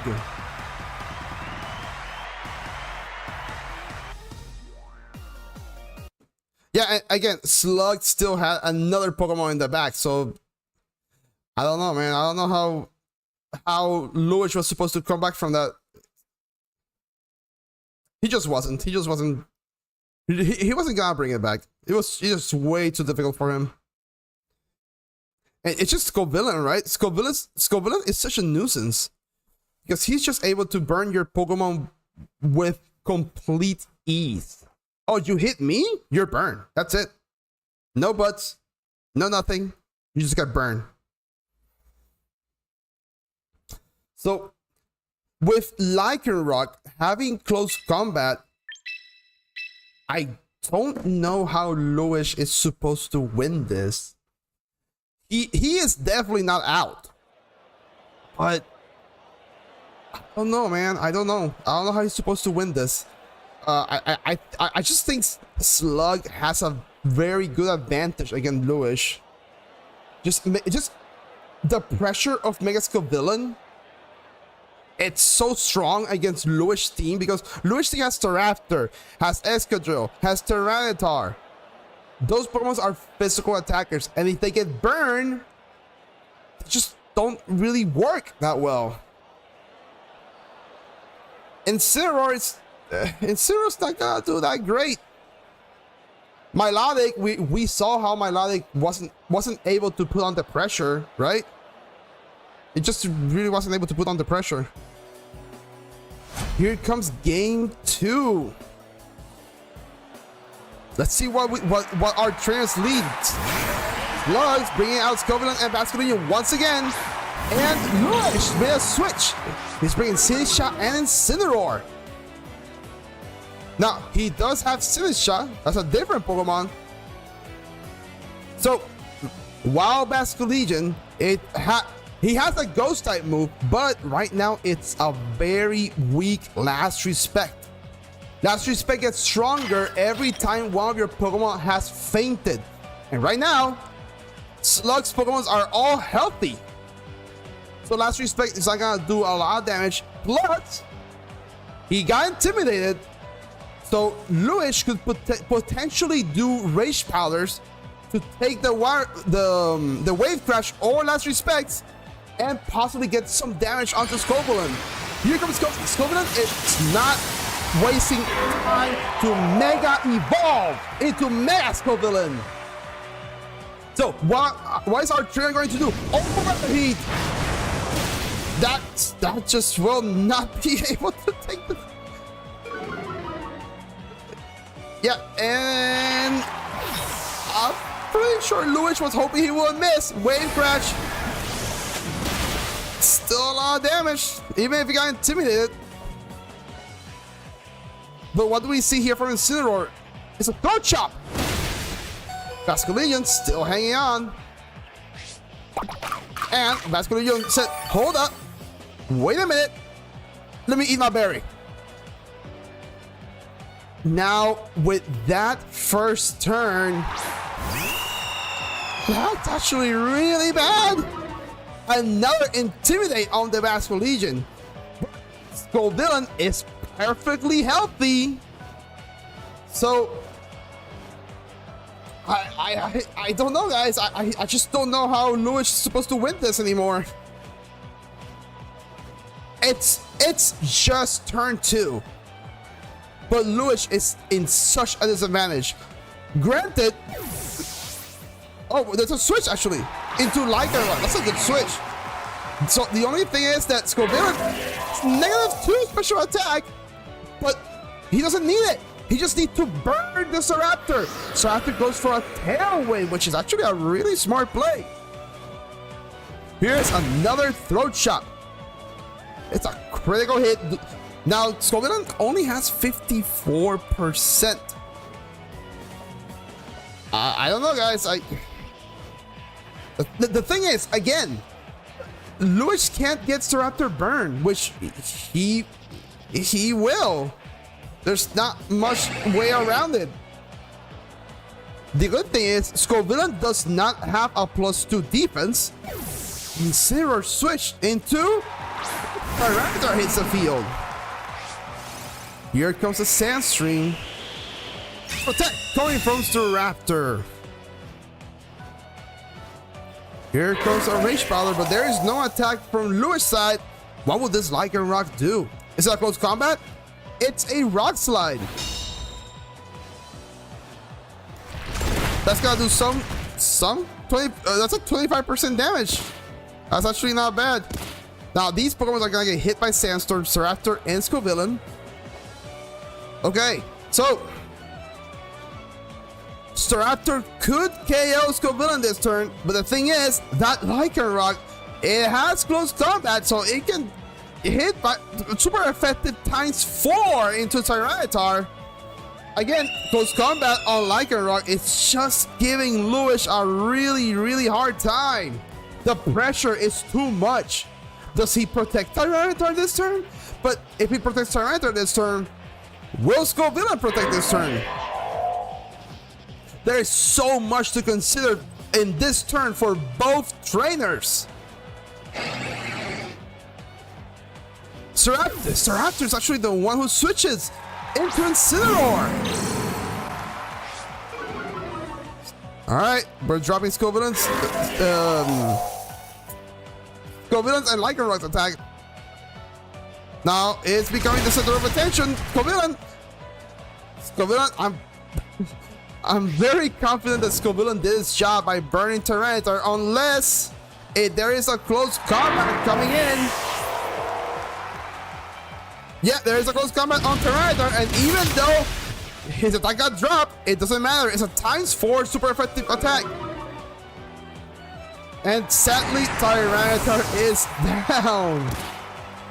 I say sadly because this is just a really bad game for Lewis. So Staraptor's gonna come back into the field. The good thing is, Lewis still has Tailwind. That could help him. Maybe. But which Pokemon will Slug bring out to battle? Is it Basculegion or his 4th Pokemon? It is his 4th Pokemon, Sneasler. So here comes an Intimidate, which means that Sneasler's White Herb is used, and now Sneasler has its ability activated on Burden, which means that Sneasler is twice as fast, equally as fast as Tailwind, the Tailwind boost. So right now, Sneasler should be the fastest Pokemon on the field, followed by Staraptor, possibly Lycanroc, and then Incineroar. So it is the last turn of Tailwind though. So will Lewis protect both Pokemons? Because Sneasler can have Fake Out. And if Sneasler uses Fake Out on Staraptor, that will be really bad on Lewis. The thing is, does Lewis have Protect on Incineroar? No, I don't think he does. Here is Mega Staraptor from Lewis. Let's see what happens this turn. Here comes a Fake Out on Staraptor, taking plenty of health, and a Fake Out from Incineroar. I completely forgot that Incineroar just hit the field. So both Pokemon are flinch. I'm pretty sure that Lewis went on the offensive with Staraptor just in case if Sneasler just went for a close combat on Incineroar. I can respect that. I can respect that definitely. So, no more Tailwind. It definitely means that Sneasler is the fastest Pokemon on the field. And the question is, who is faster right now? Lycanroc or Staraptor? If Lycanroc has Sand Rush, which I don't think it learns. I don't think he has it. Let me check quick what ability he has.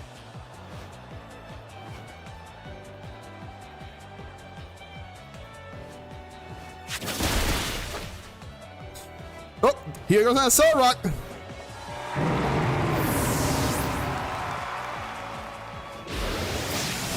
Gunshot. That's just no. That's just bad. That's just. Oh my god. That's just no. You're just pouring salt on the wound by poisoning the poor Staraptor. Now Staraptor is on a big timer thanks to Sandstorm and Poison. There's just nothing that Lewis can do here to win the match.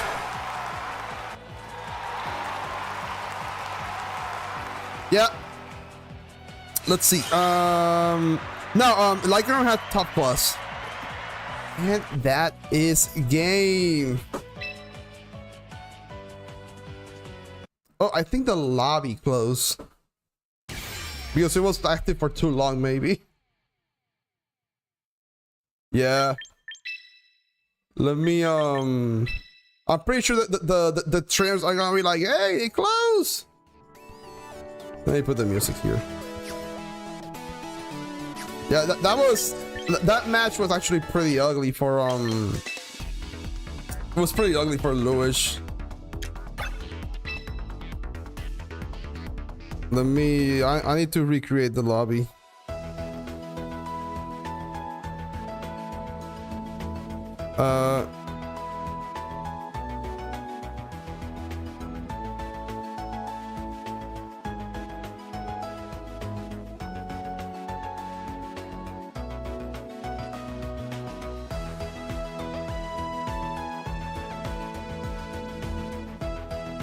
All right, guys, let me hide the screen.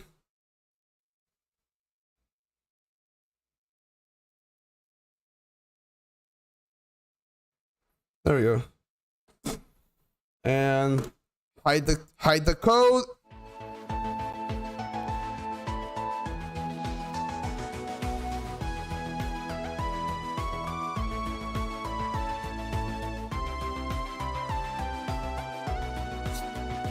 All right, let me send. Here we go.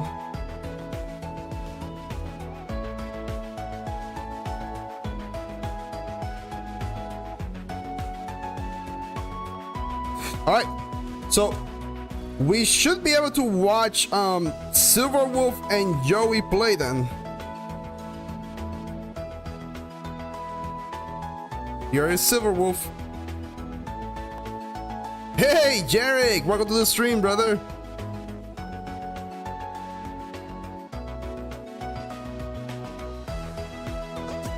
All right, let me put in the bracket that that slug one.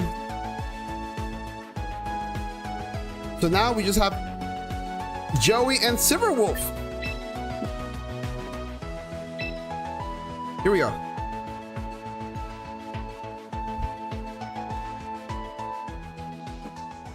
All right.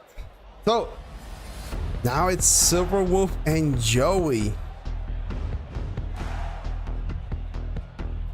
So right now, Lewis has won 2 games and lost 1. JC as well, won 2, lost 1. So we have to see here which of these 2 trainers is gonna be 2 wins and 1 loss. Because right now, both of them are 1-1, if I'm not mistaken. No, Joey, no, Joey is 0-2. So if Silverwolf wins, he will be 2-1. If Joey wins, he will be 1-2. So let's go, Joey. You can't go 0-3 in this tournament. You can't. But I am cheering for both trade because both have been amazing so far. So let's go. Let's see what they bring to the table. Silverwolf versus Joey. Joey is bringing King Gambit and Forrigion into the field. And Silverwolf is bringing Venusaur and Charizard. Yo, actually, this is gonna be actually very dangerous for Joey. I'm pretty sure Joey is coming with the intention of protecting King Gambit and doing Trick Room. But if Silverwolf has Sleep Powder,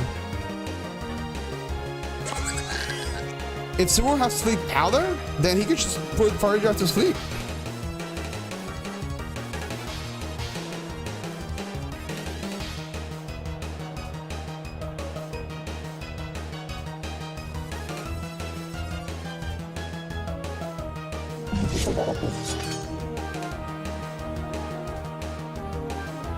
Let me see. King Gambit, yeah, King Gambit retreats, and I don't blame him at all. Let me see if that Venusaur Sleep Powder does it have Sleep Powder. It does. Sleep Powder misses. Oh, brother, he went coming in. Actually, that was really bad for Silverwolf because missing that Sleep Powder means that Trick Room is active right now. That was really bad.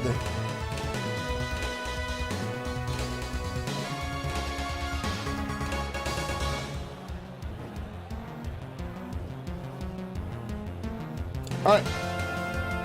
So, I don't know, guys. It's actually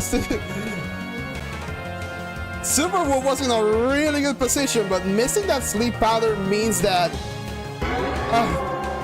it just means that now Joey has a good chance to bring this back. Charizard goes away from. Here comes Grimmsnarl.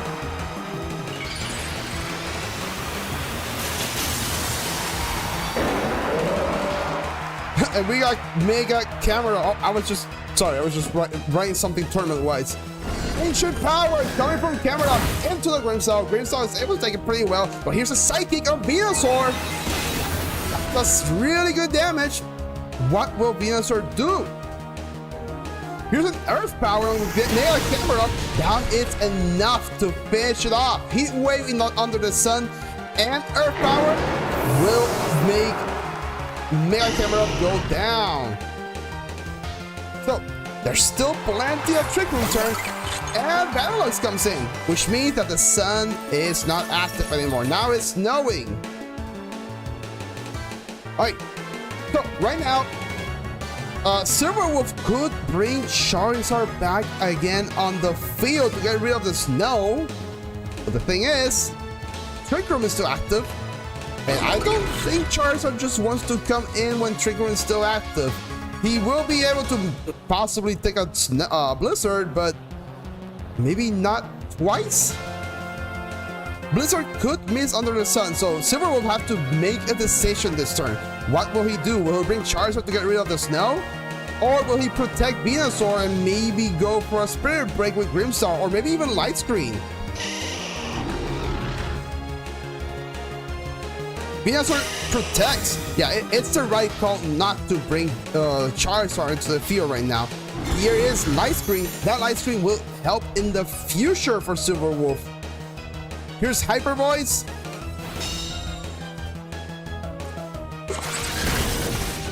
You like to play? I can send you the code. Because right now we're in the last match of the tournament. This is the last match. And then everyone can just play for fun. So a freeze dry on Grimmsnarl, actually not bad. I'm pretty sure that Joey was predicting a Blizzard this a Charizard coming in this turn, so he didn't want to risk missing Blizzard. So 2 more turns of Trick Room. Light screen does help a lot. Well, Silver will sacrifice Venusaur. Here's a switch. Here comes King Gambit from Joey. Venusaur actually switches. Arkeldon hits a field. Now here's a Reflect. Reflect will help against King Gambit's attack. And a Psychic. Psychic on Arkeldon will not do enough damage, but he gets a defense boost, which is a very smart play coming from Silverwolf.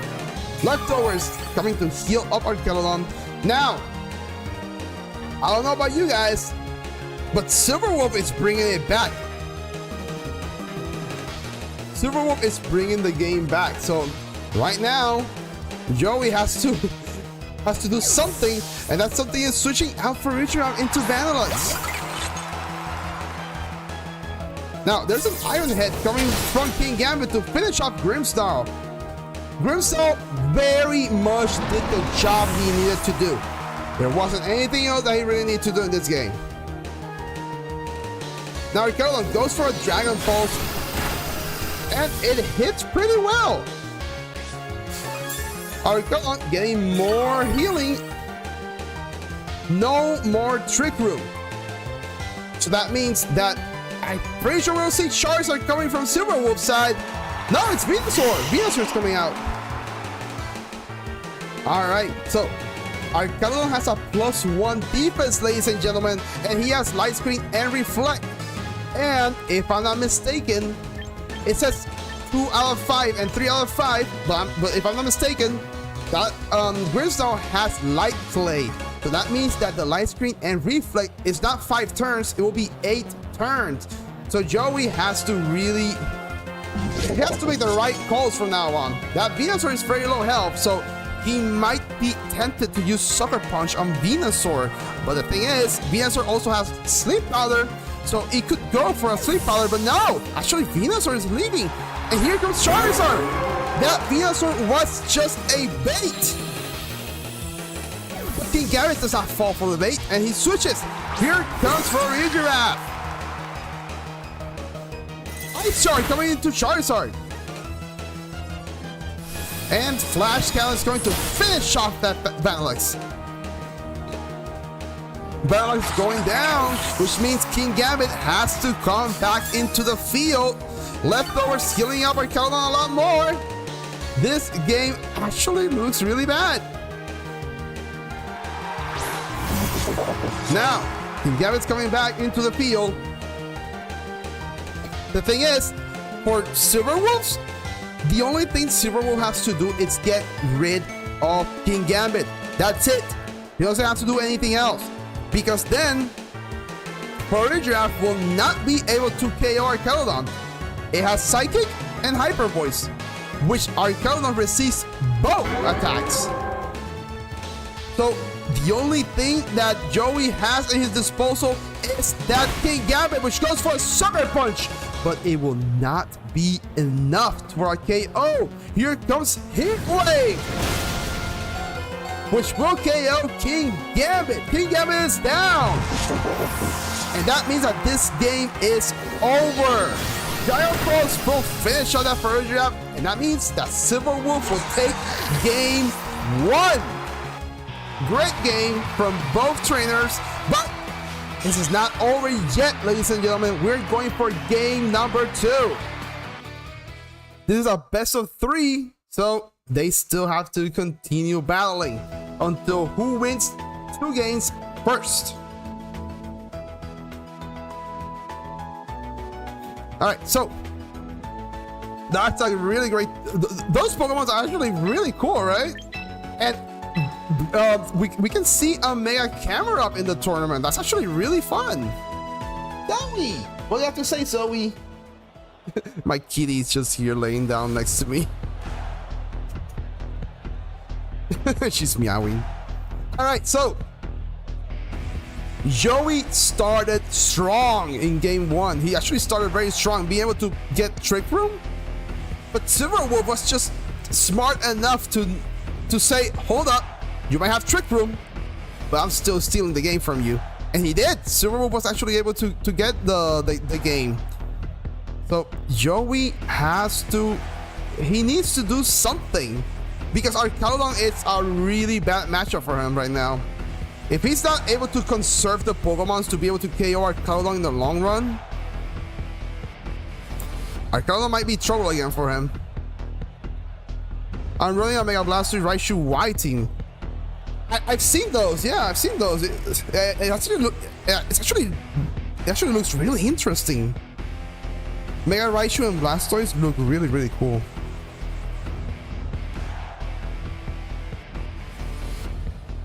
You just need a good core of the other 4 Pokemon to make it work really well. But those 2 together, they're actually really cool. All right, game 2. Silverwolf and Joey. Let's see if they bring the same Pokemon again, the same leads.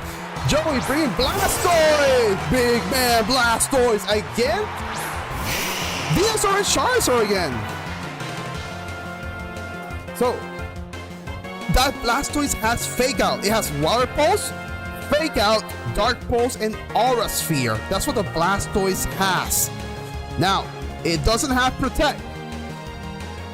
So, in this turn, Joey has to Fake Out probably Venusaur, but Charizard has Solar Beam, which does mean that maybe Joey will be able to set out Trick Room easily this turn. Sorry. Alright, so Vanillux, Talonflame, Sneasha, and Sneasler. Yeah, that's a good core. I'm not gonna lie. Alright, here comes Mega Charizard Y, setting up the sun for Silverwolf, and that means that Venusaur will get Chlorophyll. Here is the sun, and Blastoise also Mega Evolving. Now the thing is, which Pokemon is Blastoise going to Fake Out? Fake Out incoming into Venusaur! Venusaur flinch, and he's not be able to move any more Solar Beam from Charizard, which means that it's gonna hit Blastoise really hard. That Blastoise, the only water type move Blastoise has is Water Spout. And for Water Spout, you need help. And now he doesn't. The Trick Room is set. So that means that Charizard and Venusaur will be the last 2 Pokemon to attack in this turn. Now, I'm not sure what Joey will be able to do with Blastoise, because he could Dark Pulse, but it's just not gonna do enough. Maybe a Helping Hand from no, it's just that Jack could do Helping Hand, but might as well go for Psychic on Venusaur, right? Maybe he could read the Psychic, the Venusaur going for Protect and going into Charizard. It's a really tough position right now for Joey, but Charizard switches. Here goes Politoed, getting rid of the sun. Also, Venusaur switch. Arcaludon comes into the field. It's a double switch from Silverwolf. Psychic incoming, and again Joey falls for it. Now Arcaludon gets a +1 defense with little help taken off. Dark Pulse into Politoed. That was going for Charizard, and Politoed takes that really well. Arcaludon gets some leftovers, which means that it is a pretty healthy Arcaludon right now with a +1 defense. Now, an Aura Sphere from Blastoise is actually pretty scary onto Arcaludon, but Politoed will be able to support by giving a Weather Ball to the Blastoise and KO it. The thing is, will Politoed attack second? Because I'm pretty sure that Blastoise is gonna be slower. Usually with the team that Joey has, you want to make Blastoise as slow as possible. So it might actually go first on Politoed. It all depends on how these trainers have trained their Pokemon. The tension is intense. Helping Hand is coming into the Blastoise, but Arcaludon protects. So that means that Aura Sphere will not be hitting. But what? Water Ball still hits first. So that means Blastoise is down. Ladies and gentlemen, that Polito is even slower than the Blastoise. So Trick Room actually helps Silverwolf. Even though Argalon is still protected, so he's still safe. Alright, so what would Joey do now? That Arcodon is such a hassle for Joey. Camerupt is coming into the field, but it doesn't have the sun. Politoed could just Weather Ball into Camerupt again, attacking the same spot again, and Camerupt will not be able to resist a Weather Ball type water. There's not much Farigiraf can do to help Camerupt. If it had Ally Switch, then it will be a mind game, but it doesn't have Ally Switch. So, I don't know, guys. This looks really bad for Yowie right now.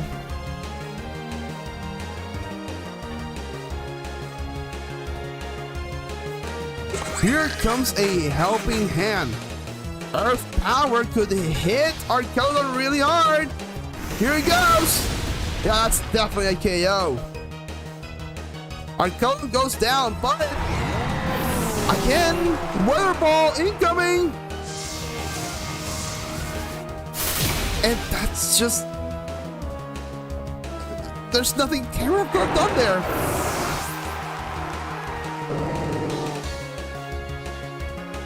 Now we get to see Joey's last Pokemon, which I'm pretty sure has to be King Gambit, right? Here is Venusaur from Silverwolf side and Vanillux. So we actually don't... actually, King Gambit is not here, and I completely understand why. The thing is, it's a little too late for Joey to do anything to bring this game back. Here is a Protect. It's actually a double Protect. Silverwolf is protecting both Pokemon. Here is a Psychic and Freeze Dry, most likely. Nope. Silverwolf protects both Pokemon, and the Twisted Dimension have returned to normal, which means no more Trick Room. Alright, so Mega Camerupt, amazing. But right now in this matchup, it's actually not going too well for Joey. Silverwolf definitely has the lead. Arcodon is down, but I think that Silverwolf has the advantage. Though bringing Charizard like this might not be the best move, but okay, so he is able to put Vanillux to sleep, because if he missed that and Blizzard would have critical hit Charizard, that would have been really, really scary. Here comes another Trick Room, but the thing is, Vanillux fell asleep. It did took one turn of sleep right now. We'll have to say, when does Vanillux wakes up? It's able to wake up, because Charizard can just go for a Heat Wave. Even if the Trick Room is up, a Heat Wave will be able to go through in this turn. It's just such a scary situation right now for Joey. He needs Vanillux to wake up, which it doesn't. Psychic will hit Venusaur, but it's not enough for a KO. Here comes a Heat Wave, and it misses.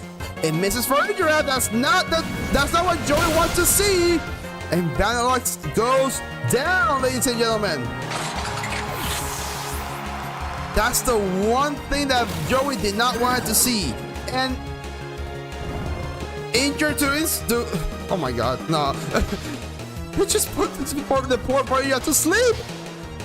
Silverwolf doesn't want Farigiraf to see what's coming to him. And that's it. That's game for Silverwolf. Congratulations to Silverwolf on winning his match.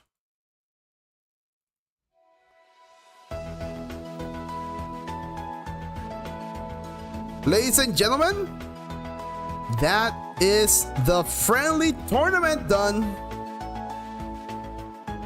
let me present to you our winners.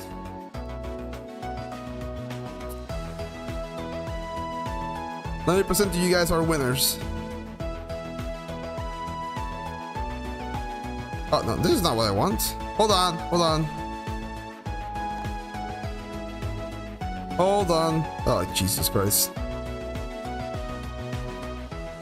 Here we go.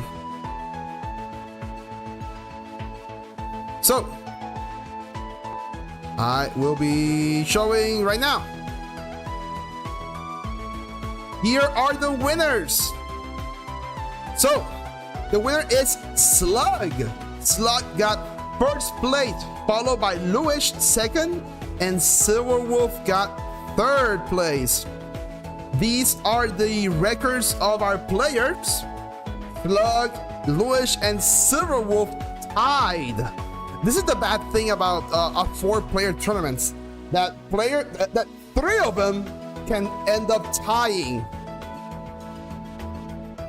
Joey, we do hope to see you again, because I'm pretty sure that this that happened to you does not define you at all. Joey brought an amazing team, really good player. So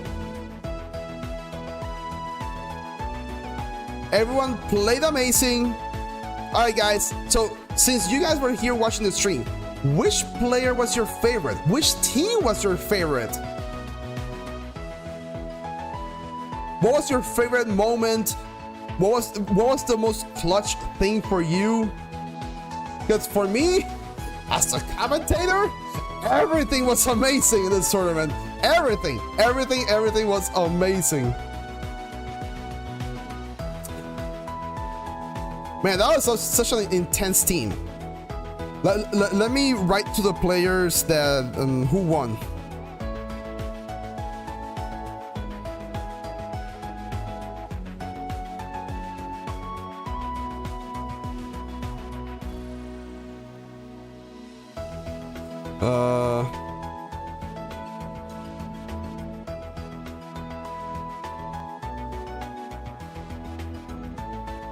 There we go.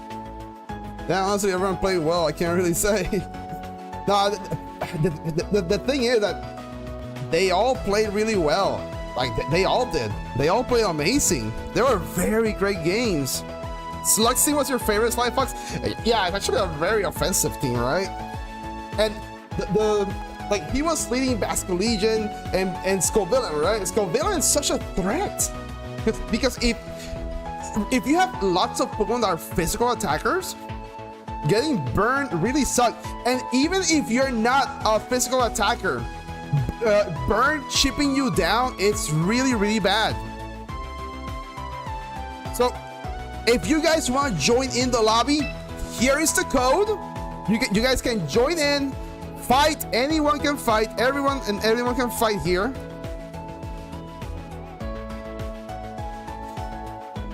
Megascovillain being Megasco was my favorite moment. Megascovillain being Megascovillain.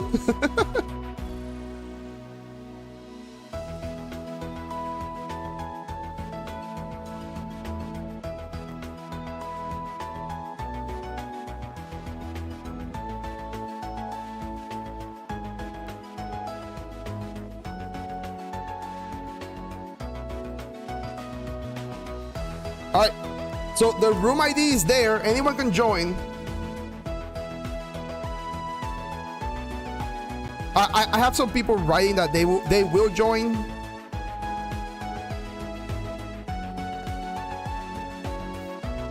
And I have more people saying that they want to play, like Gabriel, for example. Gabriel Quignon, he wants to play.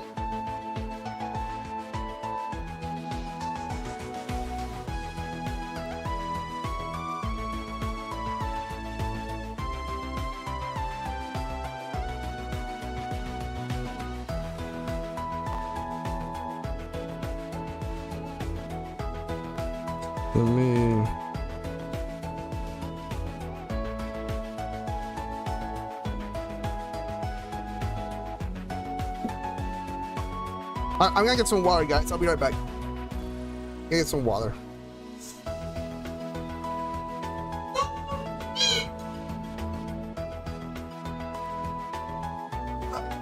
guys. Before I get some water. It's Zoe! Hi, Zoe. Say hi to the people. Say hi to chat. No?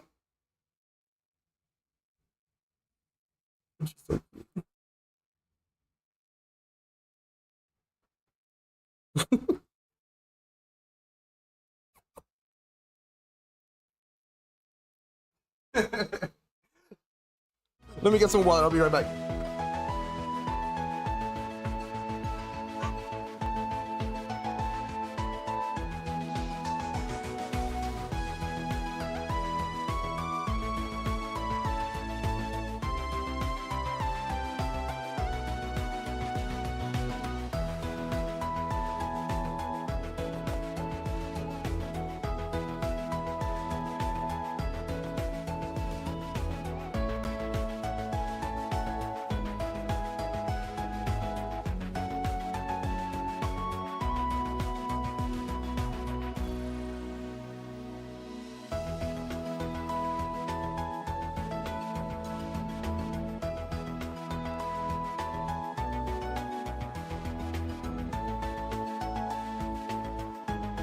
Alright, I'm back.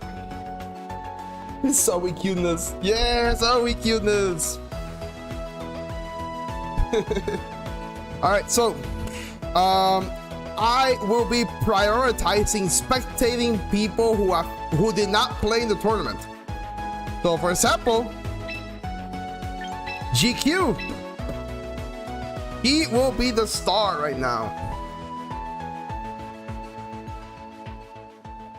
All right, so Silver Wolf will be bringing the same team, and JQ has a team very similar, well, not very similar, but rather similar than Joey. He does have Talonflame, Sinisha, Sneasler, and Raichu.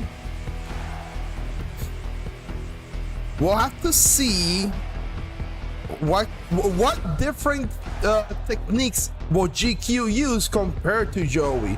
And we'll have to see if it'll help him a lot more, or if Joey's core was actually very consistent.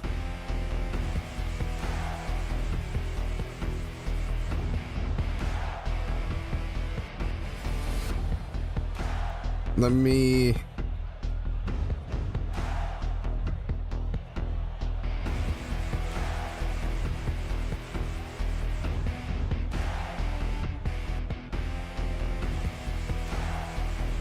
All right, let's see.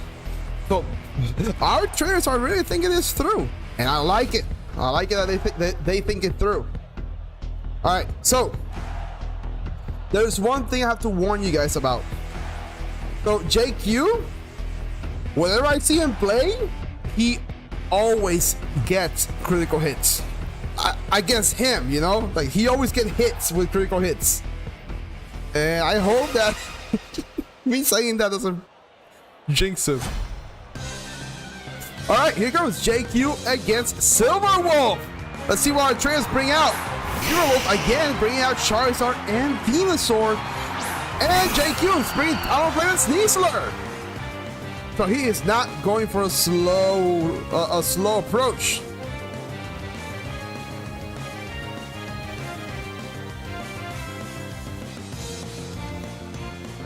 All right, so Sneasler and Talonflame. This could actually be a tailwind moment, a fake out tailwind moment. The thing is, who is he gonna tailwind? Fake out. Sorry, who is gonna fake out? Here goes Mega Charizard Y. Now this Sneasler could go for a fake out, but on who? Venusaur or Charizard? Here comes the sun. Venusaur uses Protect. You see that Silver Wolf was expecting a fake out there, and that was correct. Fake out went to Venusaur. Tailwind going to Talonflame, making his Pokemon double as fast. Oh, Heat Wave hurts really bad under some people, but with the Tailwind, now it means that JQ has the fastest Pokemon on the field. Both Talonflame and Sneasler should be faster than Venusaur under the sun with the ability Chlorophyll. So right now, Charizard should be the slowest Pokemon. Talonflame with Heat Wave! That's a lot of damage to Venusaur and some good chip damage on Charizard. Does this mean that Venusaur is down? No, he went for the Charizard. Will we get a Status Ailment? We do not. Sleep Powder coming to Talonflame. Wow, that's a risky thing. Running Heat Wave. Oh, Sneasler! Sneasler actually evades the Heat Wave. Talonflame survives with 1 HP. But what is that actually really bad for JQ? I think he wanted Talonflame to go down there. But Sneasler surviving is actually really good. Now this puts a lot of pressure into Silverwolf because Sneasler will attack first. But Talonflame being asleep is really, really bad for him. Now, I'm pretty sure that Silverwolf's gonna go for a Protect in this turn, but the question is, who will he protect? There might even possibly be a switch on Silverwolf's side. But to who? Charizard switches, gets out of the field.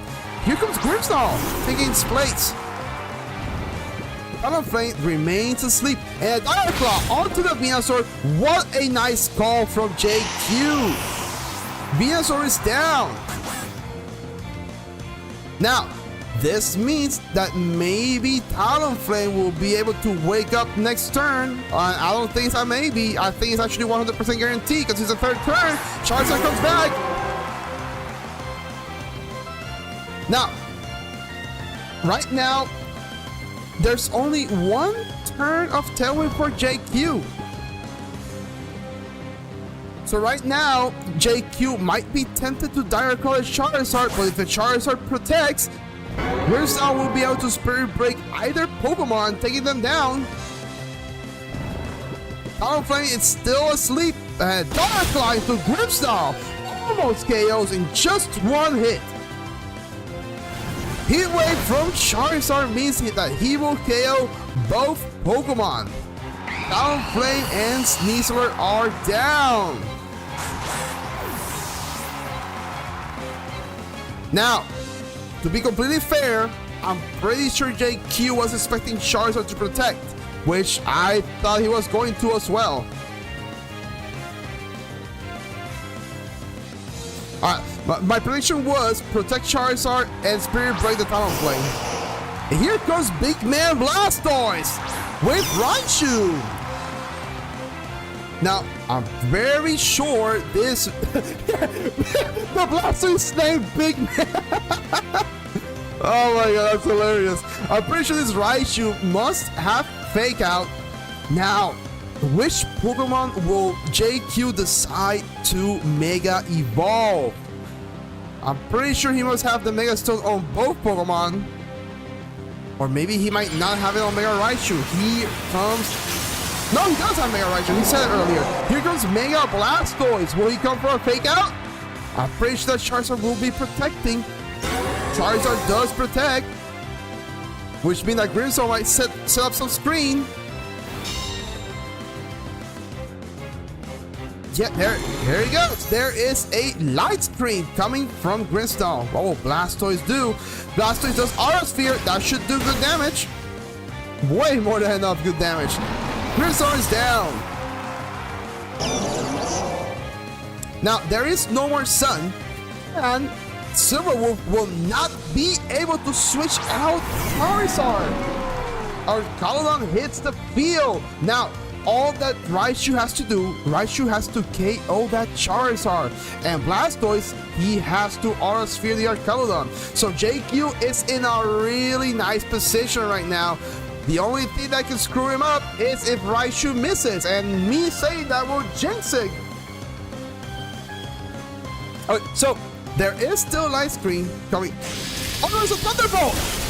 No Sap Cannon, ladies and gentlemen. It's just plain old Thunderbolt, which is super reliable. And that means that Charizard is down. And here comes Dragon Pulse into the Raichu. That was not the right call. Aura Sphere. That's some serious damage. There is a stamina boost, but it doesn't really matter because both Pokemon are actually special attackers. So right now, Raichu might just do a Thunderbolt just for giggles, and Blastoise is the one who's gonna finish up with another Aura Sphere. Right now, there was just nothing Silver Wolf could have done really, because attacking Raichu was not the right call. But at the same time, if you attack a Blastoise, you're not really gonna be doing that much damage. Well, maybe half. A Lori voice coming from Raichu. Gonna sing a cute song. Here's Dragon Pulse again into the Raichu. Raichu is down, but Blastoise will bring it to the end with an Aura Sphere. And that means our Keldon is down. There goes the battle. And here, JQ is the winner. That's some incredible battling from both trainers. That's really, really good. I'm hoping they fight again so we can spectate again. There are 6 trainers right now on the well, without counting me, there are 6 trainers. Here we have Joey and Slyfox and Slug and Luigi. But I'm not gonna lie, I want to see JQ's team again. I want to see that big man Blastoise battling. We also have to watch Slyfox battle, because he is another star right now.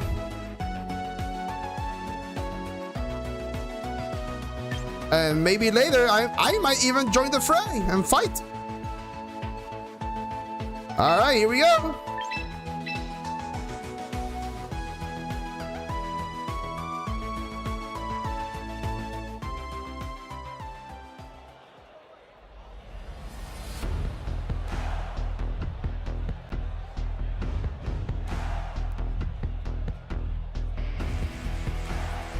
All right, guys. Round 2 between JQ and Silver Wolf. All right, so that was actually some really good battle from both trainers, but JQ took round 1. What adjustments will Silver Wolf do in this match? Right now, I don't know, because I don't know about a Swampert. I don't know about Swampert. I think Charizard is the way for Silver Wolf. The thing is, he could lead Charizard and Venusaur again, but if he misses Sleep Powder this time, it might get ugly for him. Ladies and gentlemen, round 2 between JQ and Silver Wolf. JQ has 1 victory over Silver Wolf, and here we go. Silver Wolf leading with Politoed and Grimmsnarl, while JQ leads Talonflame and Vanillite. Vanillite sets off the snow, but Politoed sets off the rain, so there is no more snow.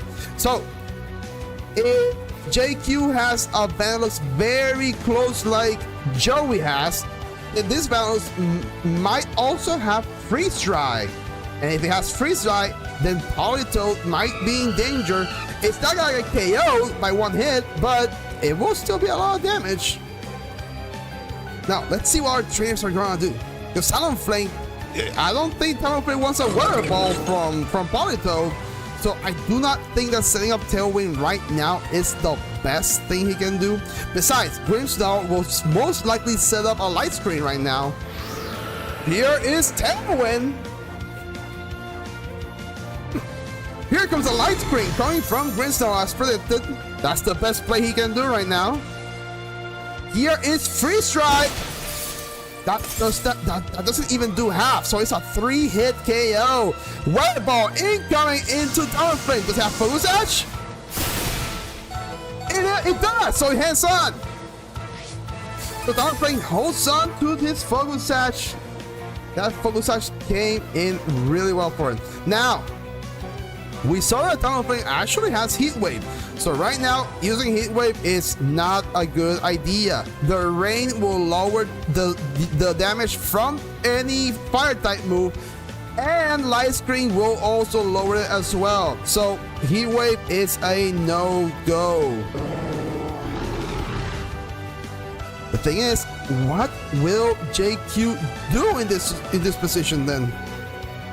Vanillus can continue going for freeze dry on Politoed. He can still do that. And it doesn't matter which Pokemon he brings, freeze dry will actually do good damage. Vanillus actually gets out of the match.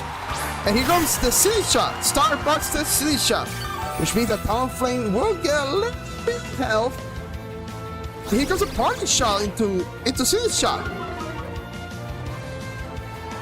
So that means that Grimstone is out of the match for the moment. Which Pokemon will Silver Wolf bring? It's Charizard! Charizard enters the match. It's coming from Talonflame, doing good damage into both Pokemon. A critical hit on Charizard. Here comes Icy Wind, which Talonflame actually dodges. Also, Sinistcha. Both Pokemon evade its Politoed's attack. Now, the thing is, in here, Charizard actually threatens Sinistcha really bad. And I don't think there's a Pokemon on the back that JQ can switch into to take this Heat Wave well. Even Blastoise is gonna take plenty of damage. So right now, switching, it will be difficult for JQ, but Sinistcha does switch. Here comes Big Man Blastoise. And Charizard is here to Mega Evolve into Mega Charizard Y and set up the sun.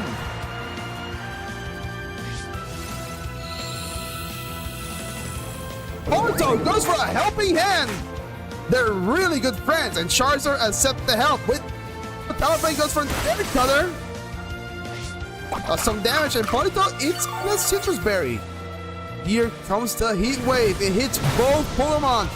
That's a lot of damage on Blastoise. That's 49%. Talonflame goes down, but the thing is, I don't think Blastoise wanted that damage right now. Now, which Pokemon would JQ bring into the match?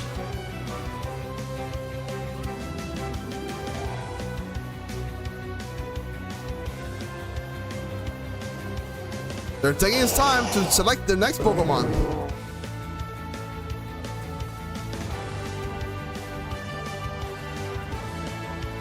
JQ is really thinking it through. He brings out Vanillus. Vanillus will be able to get rid of the sun. Now, JQ still has one more turn of Tailwind, which this will actually be very helpful. A Blizzard could actually do a very decent amount into that Charizard, but Politoed will still be able to take the damage, and I'm not sure that a Dark Pulse or Aura Sphere will KO that Politoed. JQ has to make a call. Either Freeze Dry into Politoed and also attack with Blastoise onto the Politoed, or go for the Charizard. Regardless, he has to make the right call. Charizard switches. Here comes Grimmsnarl. Here goes. JQ uses his Mega Stone to Mega Evolve Blastoise into Mega Blastoise. Blizzard incoming. It's a hit. Here goes the Dark Pulse. We can hope for a flinch, maybe. No, there is an Icy Wind incoming. That barely does any damage, but damage is not the game here. It's speed reduction. Now JQ does not have Tailwind anymore, and Talonflame is down. So there is no way to have another Tailwind. Perhaps JQ might have a Trick Room onto the Sinistcha, but we'll have to wait and see if he is actually able to do something. Right now, Charizard is a big threat, and Silverwolf has not shown his fourth Pokemon just yet. Will it be Venusaur, or will it be Archaludon? My bet is on Venusaur. Right now, JQ is in a tough position. We'll just have to wait and see what he'll be able to pull out to be able to achieve his second victory. Vanilux gets out from the field, and Starbucks, the shooting shot, come into play, healing up his buddy Big Man Blastoise. A parting shot into Blastoise. That's actually not good. Most likely, I think we'll see Charizard coming into play. Here comes Charizard. Now the sun is up, and here is a Weather Ball into Starbucks, the Ceiling Shot, which it doesn't KO, but the damage is just not great. Water Balls. Is there a confusion? No, sadly for JQ, it did not confuse. Now, that was actually a good read on the water pulse, but it's still not enough damage. Right now, there is still one good thing JQ has. He has Sinus Shot with Rage Powder, which means that Charizard could go for a Heat Wave, but it will not KO Blastoise. It could attempt to go for a Solar Beam, but the Rage Powder will redirect the attack. So regardless, Blastoise must be safe this turn. I don't think Heat Wave will KO even with Helping Hand. Shot protects. Heat Wave, is it over? No! Blastoise holds on. Here comes our Dark Pulse. And Charizard actually survives. Right. No, the parting shot. Parting shot dropped Charizard's special attack by one, -1. So that's why Charizard is still alive. He's still alive because Blastoise is weakened and Silver will have Light Screen. So do not think that Blastoise is weak. Blastoise actually hits hard, but there's so many elements that actually lower his damage input. A drop in special attack, which we can see right here. See, it has -1. And the Light Screen. Polito, it leaves the field and Grimstone takes its place. Blastoise leaves, and here comes Vanilluxe. Now, both Pokemon are weak to fire. Heat Wave just takes down both Pokemon at the same time.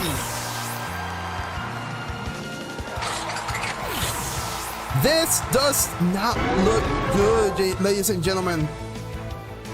This looks really, really bad for JQ. Now, Blastoise is the only Pokemon he has left. But Mega Blastoise, it's not that fast. So right now, I'm pretty sure that the fourth Pokemon that Super Wolf has also can finish the game easily. Right now, that Charizard is in very low health, but I don't really think that's something to be worried about. Here comes Polito into the field, brings out the rain, and there is a Water Pulse into the Grimmsnarl. Even with the rain, it does not KO, and here comes the Spirit Break. It does not KO Blastoise, but it drops its special attack. No more Light Screen on Silverwolf's side, but Grimmsnarl still being on the field means that he can just easily bring back the Light Screen again. Even though I don't really think he needs to set it again. Considering that Blastoise only has 4% of health, any attack will do in KOing it.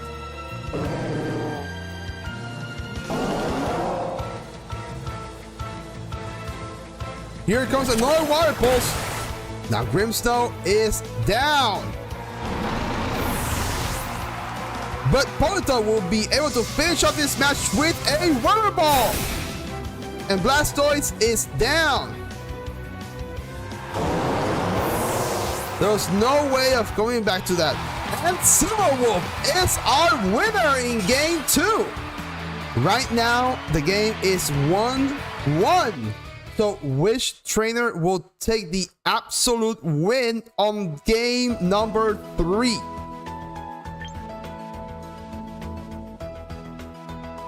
Hopefully they go for a game number 3 because I really want to see that.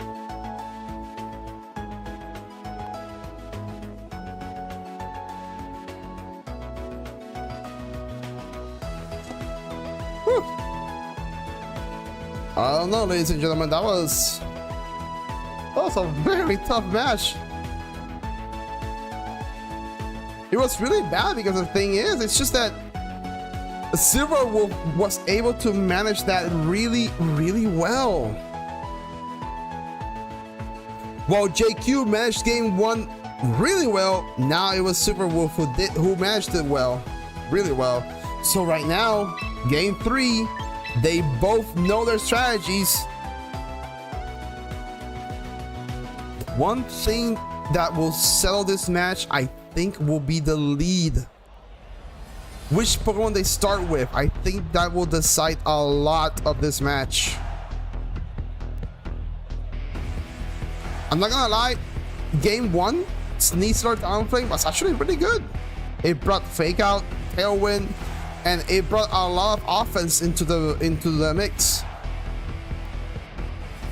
The only problem is that JQ, if he brings Sneasler and Talonflame again and Silver Wolf brings Charizard and Venusaur, he has to go to Fake Out on Venusaur because a Sleep Powder on Sneasler could be really bad. It could actually be really, really bad. Well, let's see what our trainers are leading with. Round 3, JQ against Silver Wolf.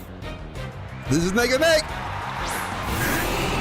Here we have Grimmsnarl and Swampert with Talonflame and Raichu. This is concerning. Raichu being on the field, unless it has Grass Knot, I don't think it should stay in the match with that Swampert being there. Grimmsnarl always coming here to sell the screen and helping out its partners take less damage.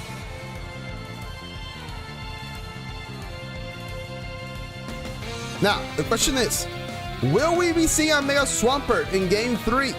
Because Silver Wolf has been bringing Charizard over and over for really good reasons, because I think that's the best Pokemon he can bring. But mixing it up with Swampert in Game 3, will it catch JQ by surprise? I don't know. Because right now, that Swampert is actually in a really good position.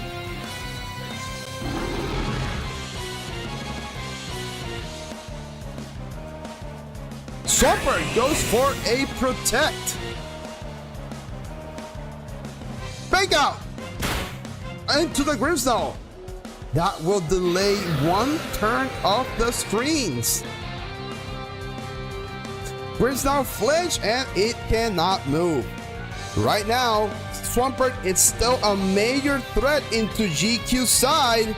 That was a nice read on the Protect and using Fake Out on Grimmsnarl, but turn 2, Swampert is still there. What will JQ be able to do in this position? Will there be a switch? Or will he hang strong?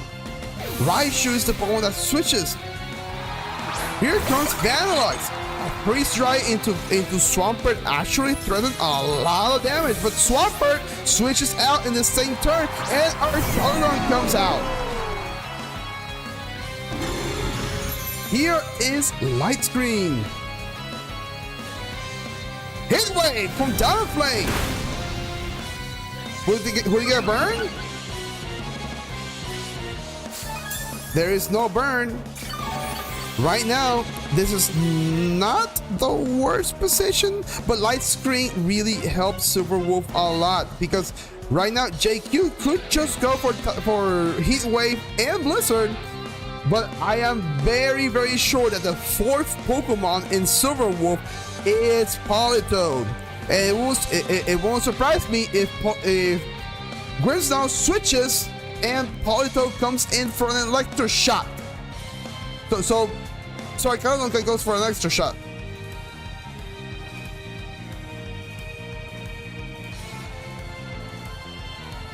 Vanilluxe switches out. Here comes Raichu. Once again.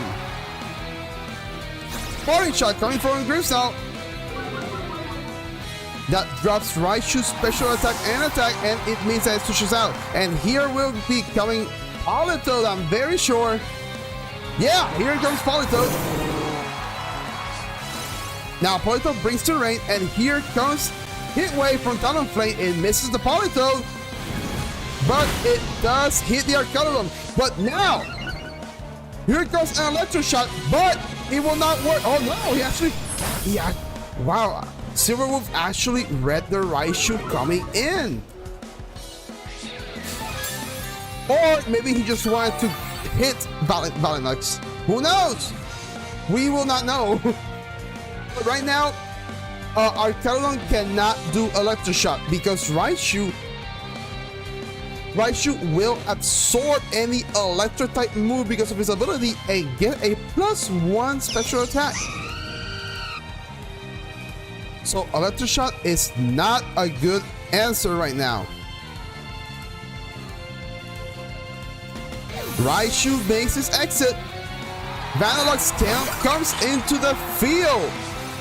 Most likely we'll see a Dragon Pulse coming from Arcanum or a Protect. An Air Color is coming out.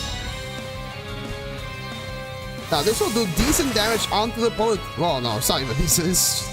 It's just some cheap damage. Icy Wind. That's actually really bad. Dropping both Talonflame's and Vanilluxe's speed. It could mean that Arcanum goes first. Depends on how much speed EV that Arcanum has. Maybe we'll see Talonflame doing Tailwind first. Even with -1 speed, we'll have to watch these trainers select their moves very carefully because this is a very tense position right now for both of them.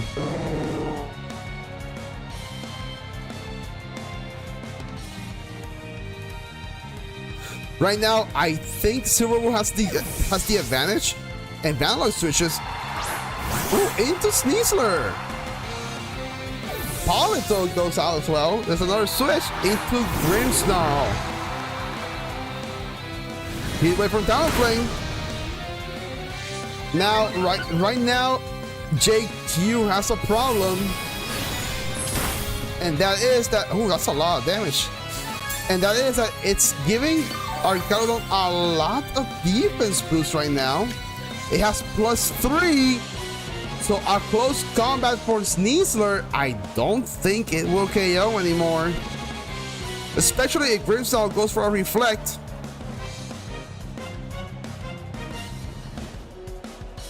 Right now, I don't know what JQ is going to do, but right now he's in a tough position.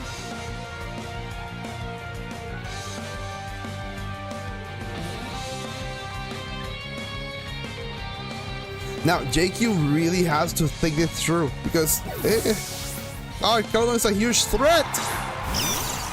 Here comes Raichu again. Now, Grimmsnarl brings a Reflect, a very smart choice because Sneasler is on the field. Dire Claw into the Grimmsnarl. It survives with 1 HP. Thanks to a Reflect, it is paralyzed. And here comes the Dragon Pulse. And that should finish up Sneasler. We'll have to see if that paralysis actually does something for JQ. Now, which Pokemon would JQ bring next? If I'm a betting man, it will be Vanilluxe.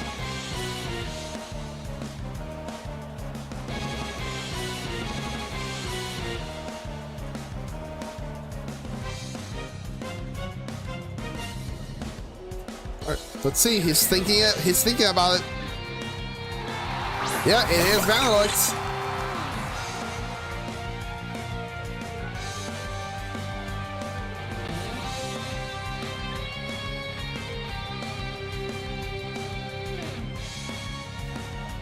All right. So JQ has a Fake Out available for him in Raichu.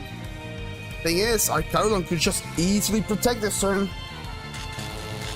And that's it is the play that Silverwolf has to do. Mega Stone activated. Here comes Mega Raichu. Why?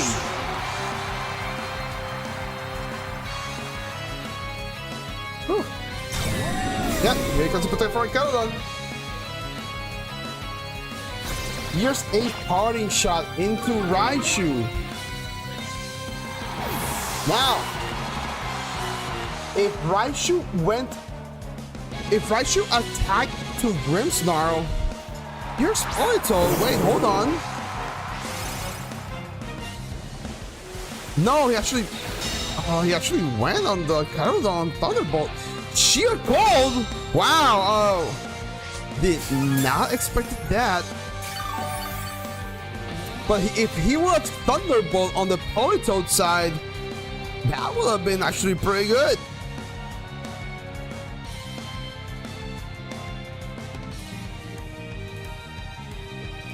Excuse me. Okay, so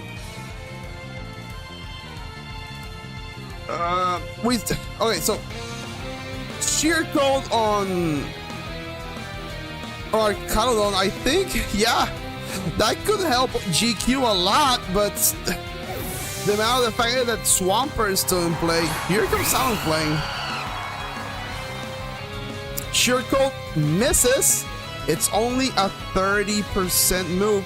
Electro Shot. Oh my god, he actually went for Electro Shot.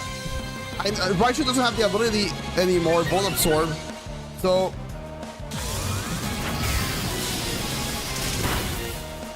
Vanillux is still alive, but here comes a Night win. There's a KO. So with a Tailwind, that means that if JQ is able to do Tailwind first, he is still able to do another Sheer Cold. It is an extremely desperate play, but if he lands it, it could be really good. The thing is, if Vanillux goes down, there's just not much else JQ can do to win this match. Our Caledon is way too healthy, and it just doesn't have the attack to KO it anymore.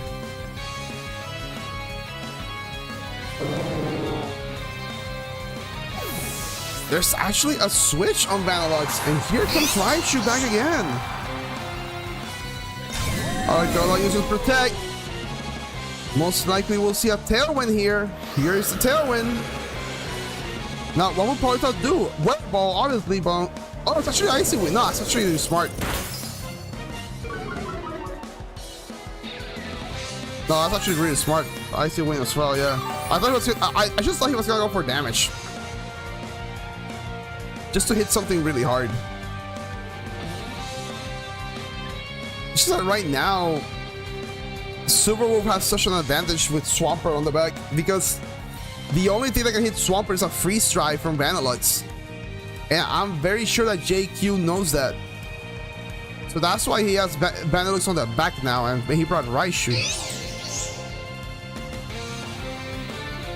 What's it saying Silverwolf is playing Pokemon Champion? He's been playing Pokemon Champion for a while. Here's Grimmsnarl. Talonflame protects. What would Raichu do then? A Thunderbolt! That means Grimmsnarl is down for the count. Officially. And a Dragon Pulse on Raichu.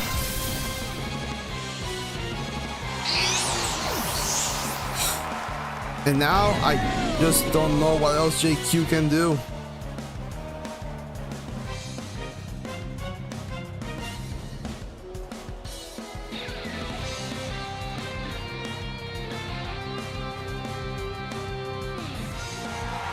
Here is Vanillux, but which Pokemon will Silverwolf bring? It's Swampert. He's bringing out Swampert. Here is a Snow Warning. Now, so right now, Silverwolf can easily attack both Pokemons into Vanillux because there's just There's just no way that Vanilluxe can do enough into both. The only thing that can help is a double freeze, which is crazy. It's way too crazy of an outcome. I've seen it happen, a double freeze.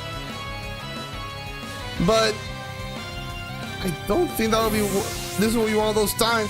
Swampert actually switches out into Politoed. Now it starts to rain again. Freeze Dry! Politoed is actually able to take that pretty well. And it's time to eat a berry. Stack break, everyone. Now Heat Wave, it misses into Politoed. And Calon takes the hit. And there's the burn we needed a long time ago. Not now. Here is Dragon Pulse. And that is over for Vanilluxe. The only Pokemon that could help JQ win. And the battle's over. He is a forfeit from JQ, ladies and gentlemen. So Silverwolf is our winner. That was very intense. It just simply got really, really tough for JQ at the end. It just got really tough for him.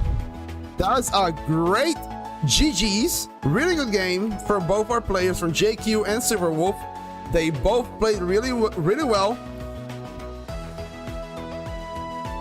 It's just that Silverwolf didn't allow JQ to get the maximum amount with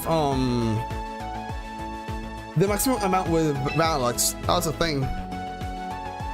I'm glad you're enjoying it, Jarek. These matches are actually really intense. All right, so our star in this match is Slyfox, because Slyfox was not able to participate in the tournament, but he is here now. Yeah, the match between Carlos and JQ was really intense. GG's, Carlos. So we have Hisui and Diplosion right now. We have Hisui and Diplosion. This match, I think Slyfox has an advantage. It all depends on how they play this game, but not gonna lie, he might have the advantage.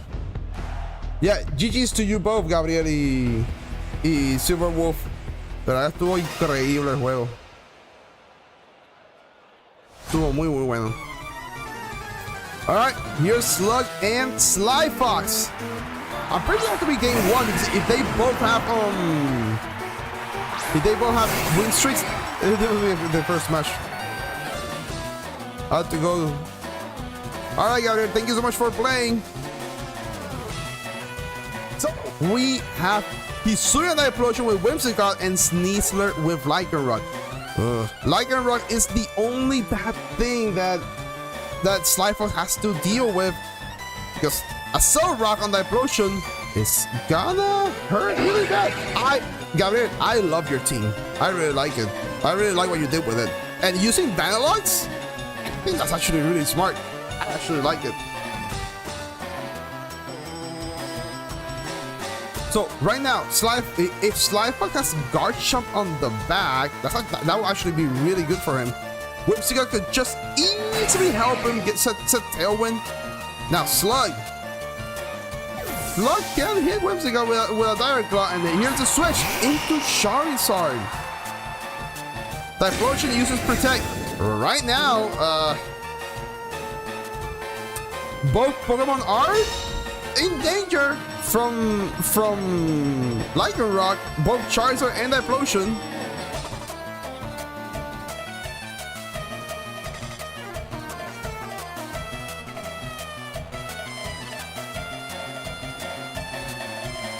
All right, let's see.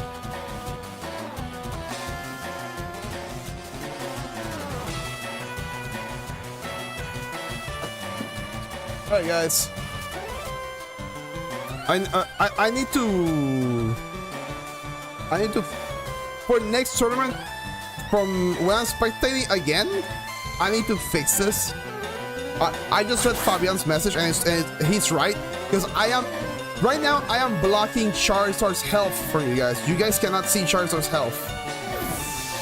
I'll fix it for next time. Sneasler switches into Basculegion, and Charizard is going for the Mega Evolution. We got Mega Charizard Y setting up the sun right now. Here's a Solar Beam from Charizard.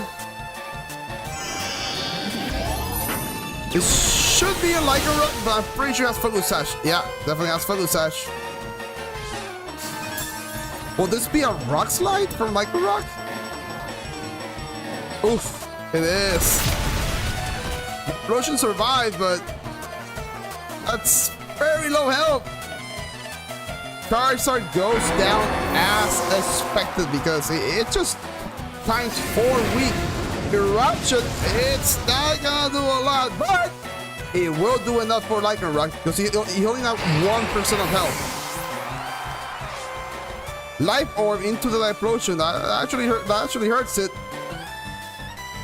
Now, both of these trainers are able to set up their third Pokemon. Will they bring back Sneasler and Whimsicott, or will they bring their fourth Pokemon? Now let's see. Let's see what will they do. So even if Slifox brings Whimsicott, Basculegion should have Aqua Jet, and it will still hit that potion first. So that's actually not great for that potion.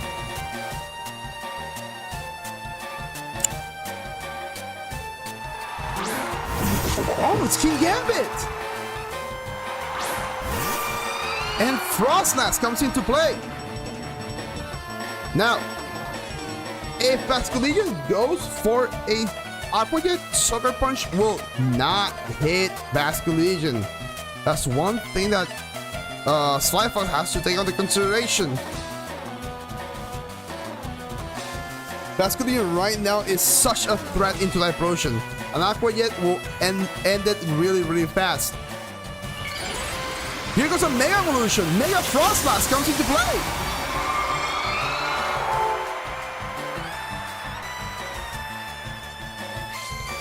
Here comes the snow. Aqua Jet into Life Potion. And that is down. Life Potion goes out. My favorite Pokemon. Aurora Veil. Now, I'm pretty sure this is a countdown cleave, but who is it going to? Into Basculegion. It survived thanks to the Aurora Veil. Now Basculegion says it's time for a Citrus Berry. So hold on, let me eat. Here comes Whimsicott, the last Pokemon from Slifox. Now, if Slifox has Encore, he could Encore the Frostlass. That's one thing he could do. The one thing King Gambit has to be careful about is a Wave Crash coming from Basculegion into it. But if that's the case, he could Sucker Punch Basculegion.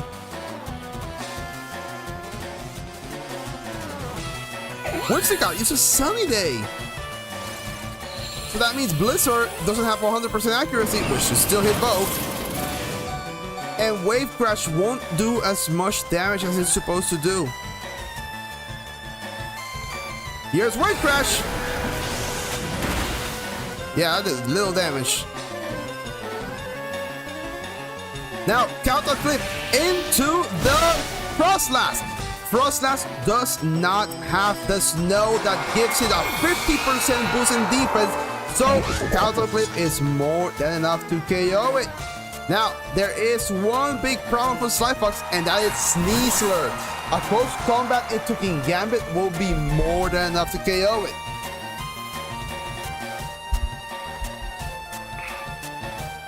Now, even if King Gambit has the Chopo Berry, I think it's the Chopo Berry, I don't think it'll still survive a King close combat.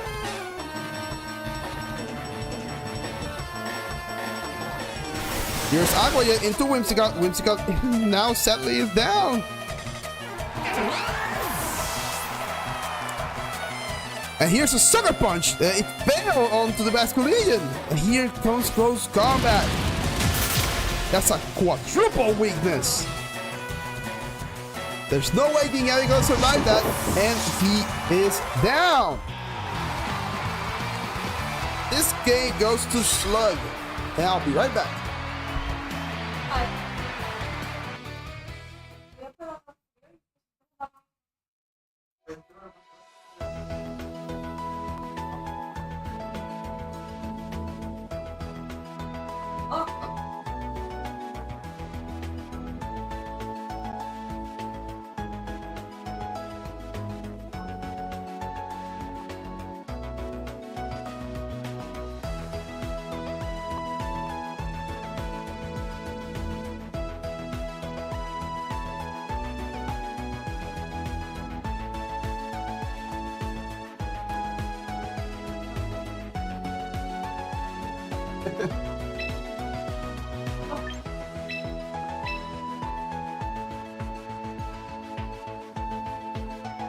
Yeah, plenty of bounce well.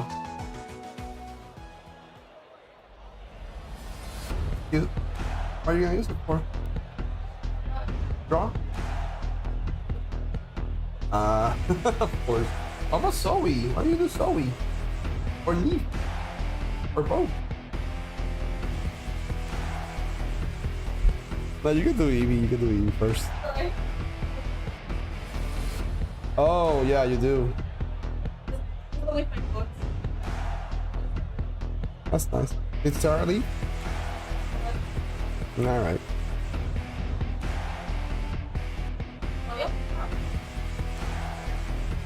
Okay. Alright guys, I'll be right back. I'll leave the battle so you guys can spectate it, but I'll be right back.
Del monitor.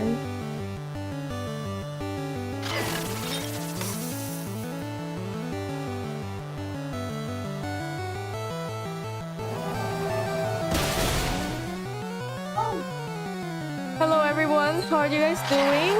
This is Snow here. I have taken over the stream. Who is still in chat?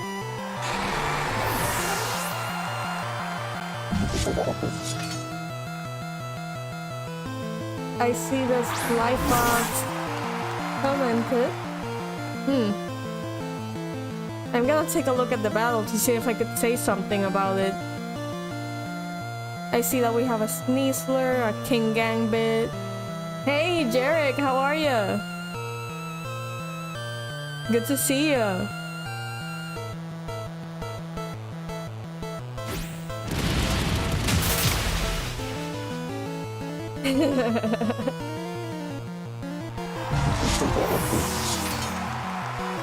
Well, yes, I took over the stream. It's not like I did something to Eagle.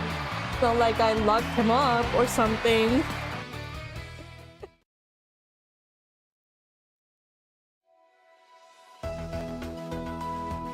Very nice. I was planning to play in the tournament today, but I still have to build my team. I have not been feeling my best during this like last week because I had an allergic reaction to something. I still don't know what, but I'm just doing fine. It went away. Hey bro, how are ya?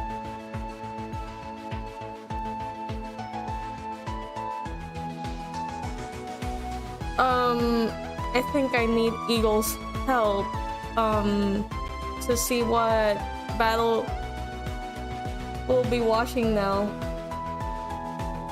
Oh, it's here. Okay. Silver Wolf and Joey for battle?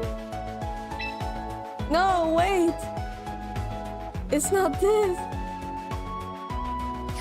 Yes. Okay, I got it. Spectate. Let's see how is it going. Hey bro, you're supposed to be battling. What the heck? Multitasking. Oh my god. Arcaludon. Oh, Mega Camera is sleeping. That's cute.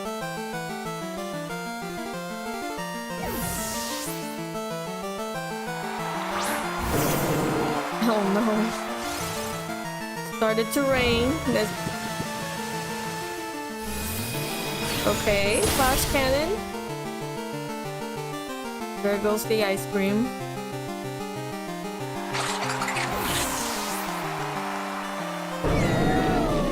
This ain't looking good for Joey.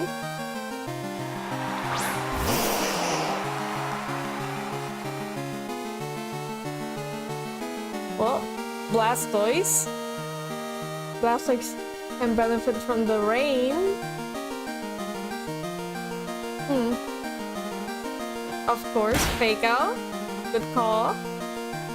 You know, Blastoise is one of my favorite Pokemon that have Mega Evolution.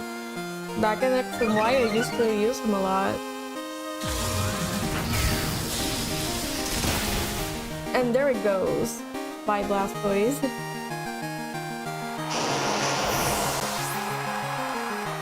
Hey, Queen! How are ya? No, why do you have little hearts with bandages? No. Ah, no, but I feel like I have to hug Queen. Okay, my camera is away. Venusaur's out. What's it gonna do now?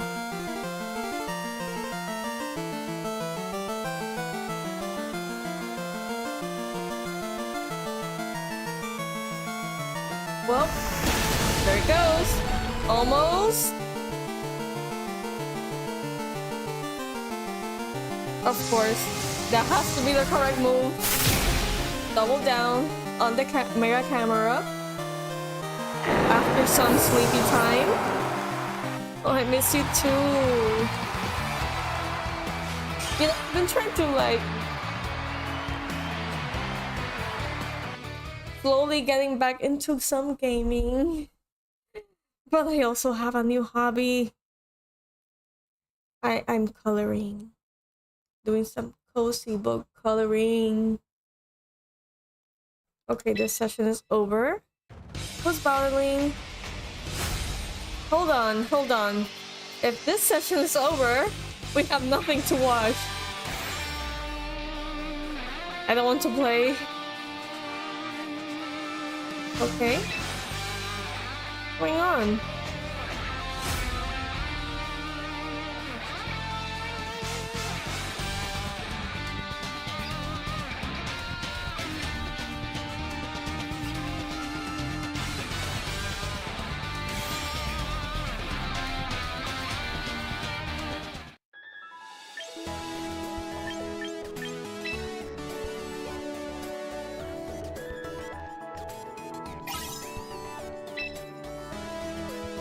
Well, I took the daily mission.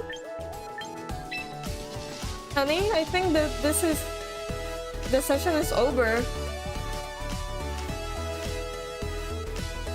Yeah.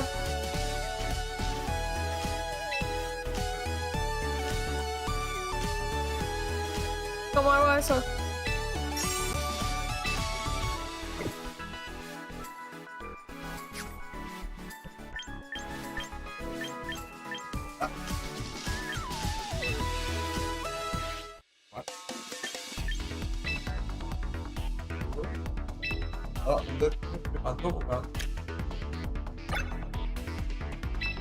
Ok.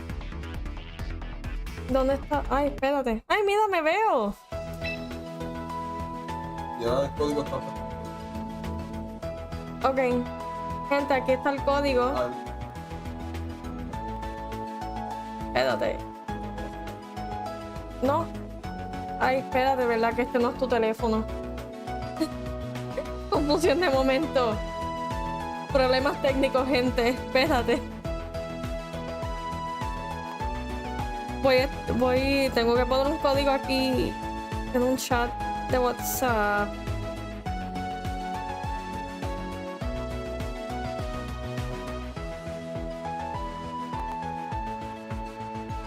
Por ahí voy. Ok, bueno, yo voy a coger un brequecito. Ok, porque tengo que ir a hacer algo. Así que nada, voy a estar pendiente que, ¿verdad?, los del torneo se unan. Y luego le voy a volver a dar spectate para ayudar a Eagle en esto.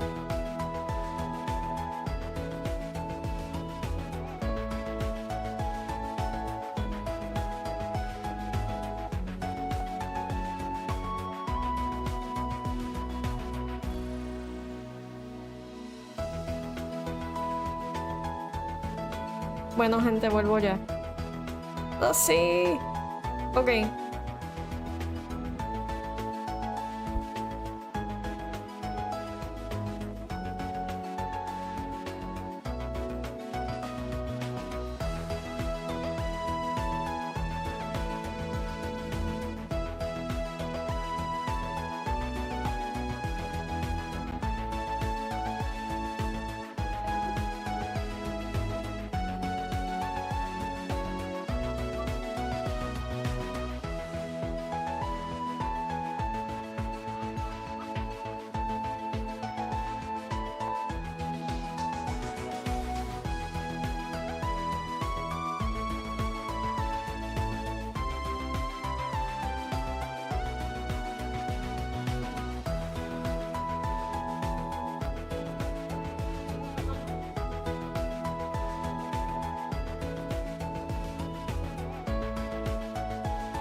Ay, yo lo dejé ahí corriendo.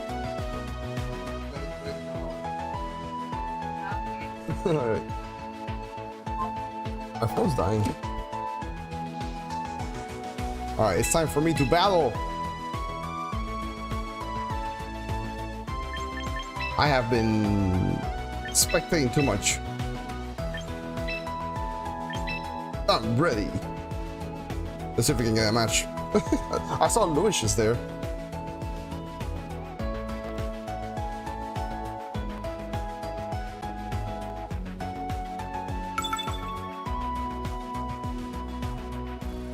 Oh boy, here we go. Let's see what I can do. Caesar. Oh boy. All right.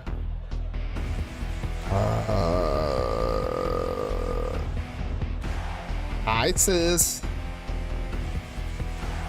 Don't forget to leave a like, everyone. All right, so I think Sneasler is the biggest threat. I can just bring this. And if he brings Scizor, I just have to switch to Incineroar.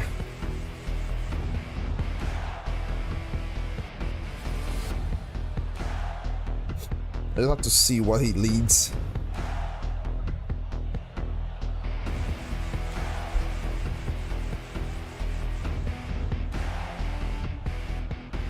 I hope everyone's doing good. Oh, by the way, hi Queen!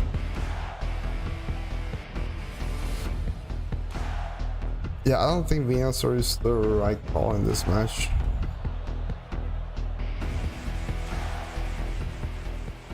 Let's see. No, I'm not spectating. I'm playing now. Alright, here we go. EagleKnight and Basket Region. Ooh.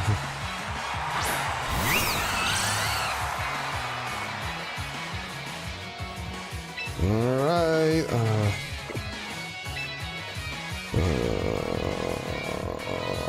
This is actually really bad.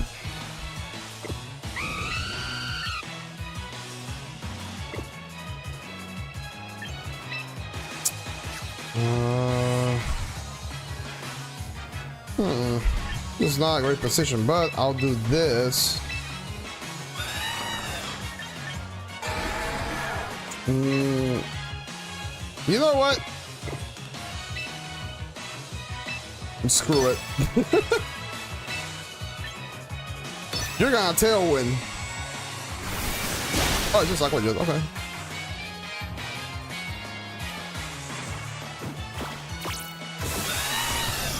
No tailwind, no iron defense, no protect, no nothing. Just kill the bacalao. Yeah, I just need to get rid of Vascular Legion. The only bad thing is, if he has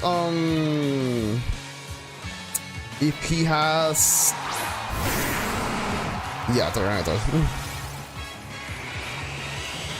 I don't have anything for Tyranitar. Except Sylveon. Which Sylveon's gonna die most likely now.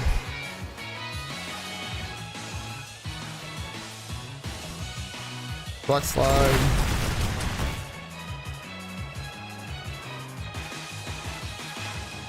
Yeah, I'm pretty sure it must have Iron Head. Yeah. It just... Him starting with Vascular Legion was just terrible. Like it was terrible for me.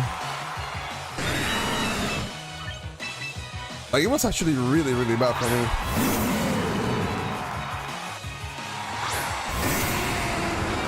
I just don't have anything for Tyranitar anymore. I need Sylveon. Choice Scarf Tyranitar. Wow. Okay.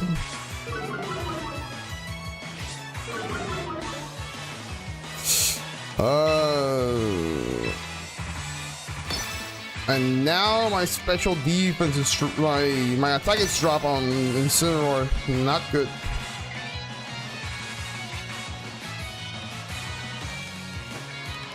Fake out. And the thing is, he has Sandstorm, so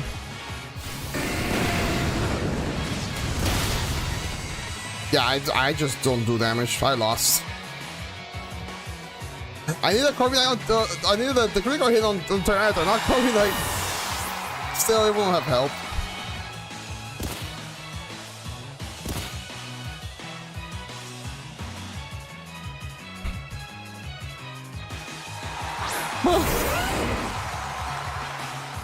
Most likely it has Stomping Tantrum.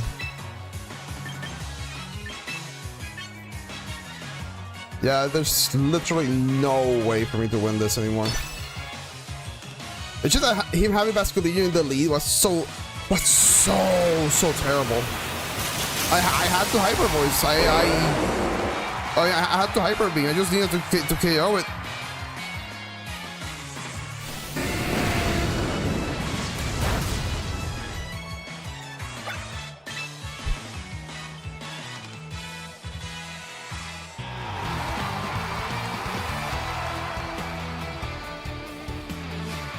Yeah, that Basculino lead was really bad. Maybe I could have Hyper Voice and then maybe Quick Attack. That's one thing that maybe we could have done.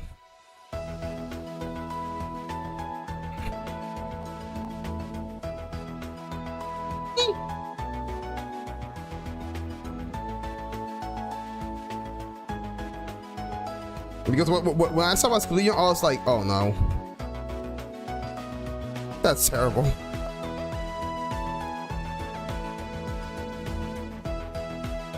And not only Basculino, but the thing is, it had EagleKnight next to him.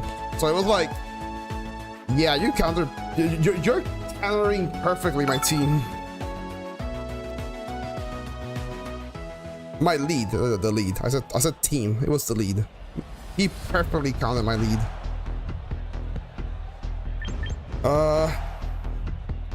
Because I could have a lead with Typhlosion. But the thing is, it's just... maybe this.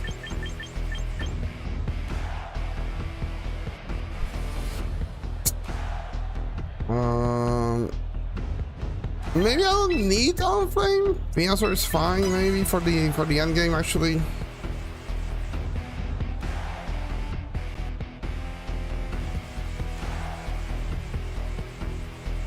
Yeah, Venusaur is fine. The only thing that Venusaur cannot fight against is EagleKnight. That's the only thing. With a big steel bird. Sneeze very bad to lose,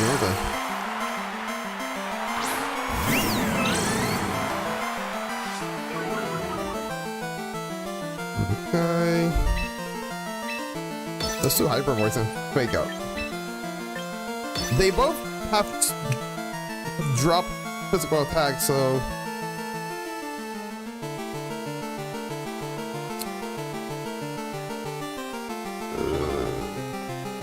no, I actually did wrong because he could just fake out my Sylveon.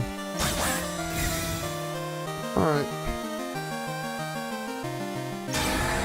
There's a double protect, that's fine. Not really. Because now the thing is, he'll just attack my Sylveon. I don't have anything to resist per se.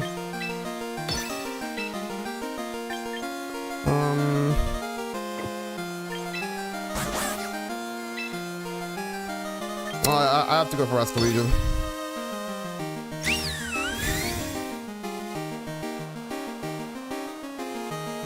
Yeah, he could have close combat and Wave Crash on Incineroar.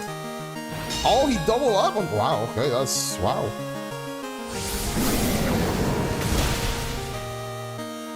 That was... oh, whoops. That was very greedy of him.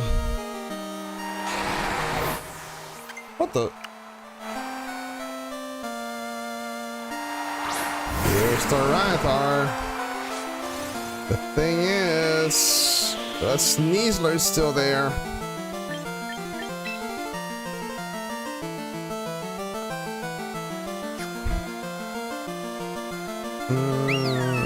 Choice Arc Tyranitar.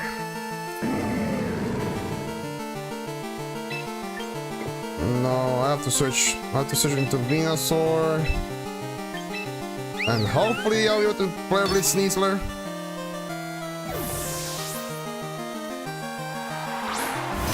This should be Rock Slide, right?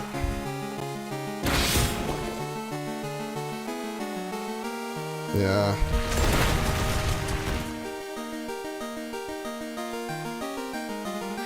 Time to eat a berry. Oh no!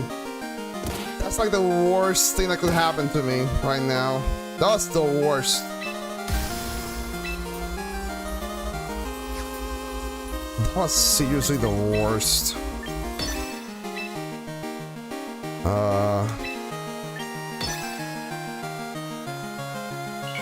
That was really bad. That flinch was terrible.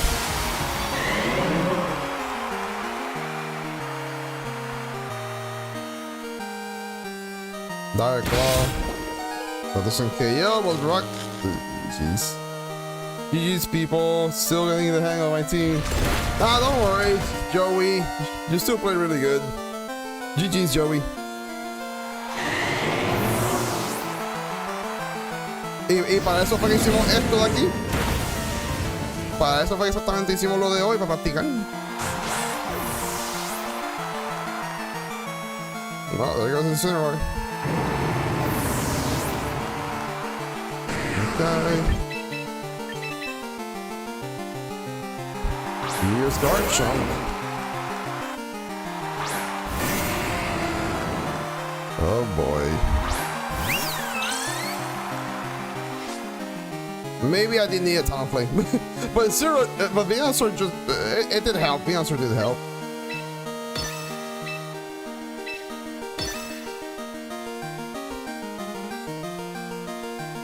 If Sylveon survives, which... I don't know about that. It's Mega Garchomp, so it's slow. Ah, sí, para el torneo de Game On, sí. El 23. There's a Rock Slide.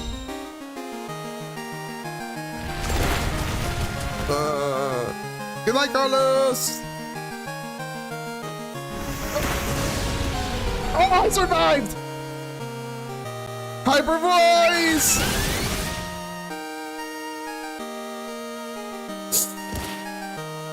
Damn. Almost. Yeah, of course, Carlos. Have a good night. Oh, brother. Oh, wait, that approach should definitely be faster than Garchomp, but the thing is... Yeah. I'm not gonna survive the rest. I was just hoping it would miss.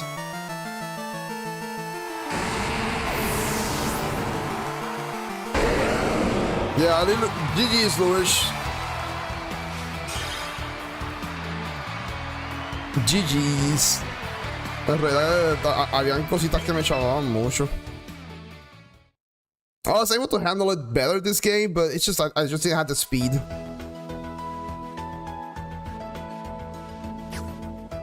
I just didn't have the speed for it.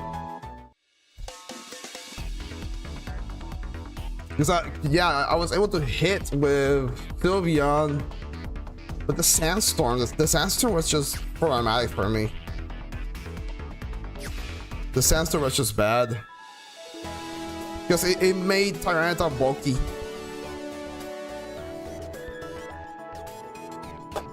Alright guys, that is today's stream. Today's stream is over. Thank you everyone who played in the stream. Thank you so much for coming by, dropping by and playing. I'm very, very thankful. Today was a fun stream. If you haven't left a like, please do. It really helps the channel. And if you have not subscribed, subscribe. I will make more Pokemon content and other stuff content. So I shall be looking forward to hanging out with you guys. Oh, by the way, Sunday, I don't think I'll be able to live stream on Sunday because I'm not going to the store. I'm gonna be going somewhere else. So most likely I will not be able to stream. So yeah. Regardless, hopefully I'll be able to stream soon again. This week I'm super busy. Hopefully next week I shall stream more often. So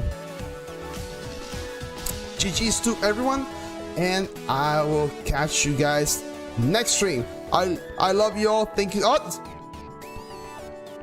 Joey, thank you for the subscription, Joey. Thank you. Gracias por suscribirte 1 millón. Te agradezco 1 millón. Qué mejor forma de terminar el stream con una suscripción nueva. Gracias, Joey. Alright, guys. I'll catch you guys next stream. I love you all. Please take care and be nice. Please be nice with everyone. There's so much evil in the world. We can make it a better place. Goodbye, everyone.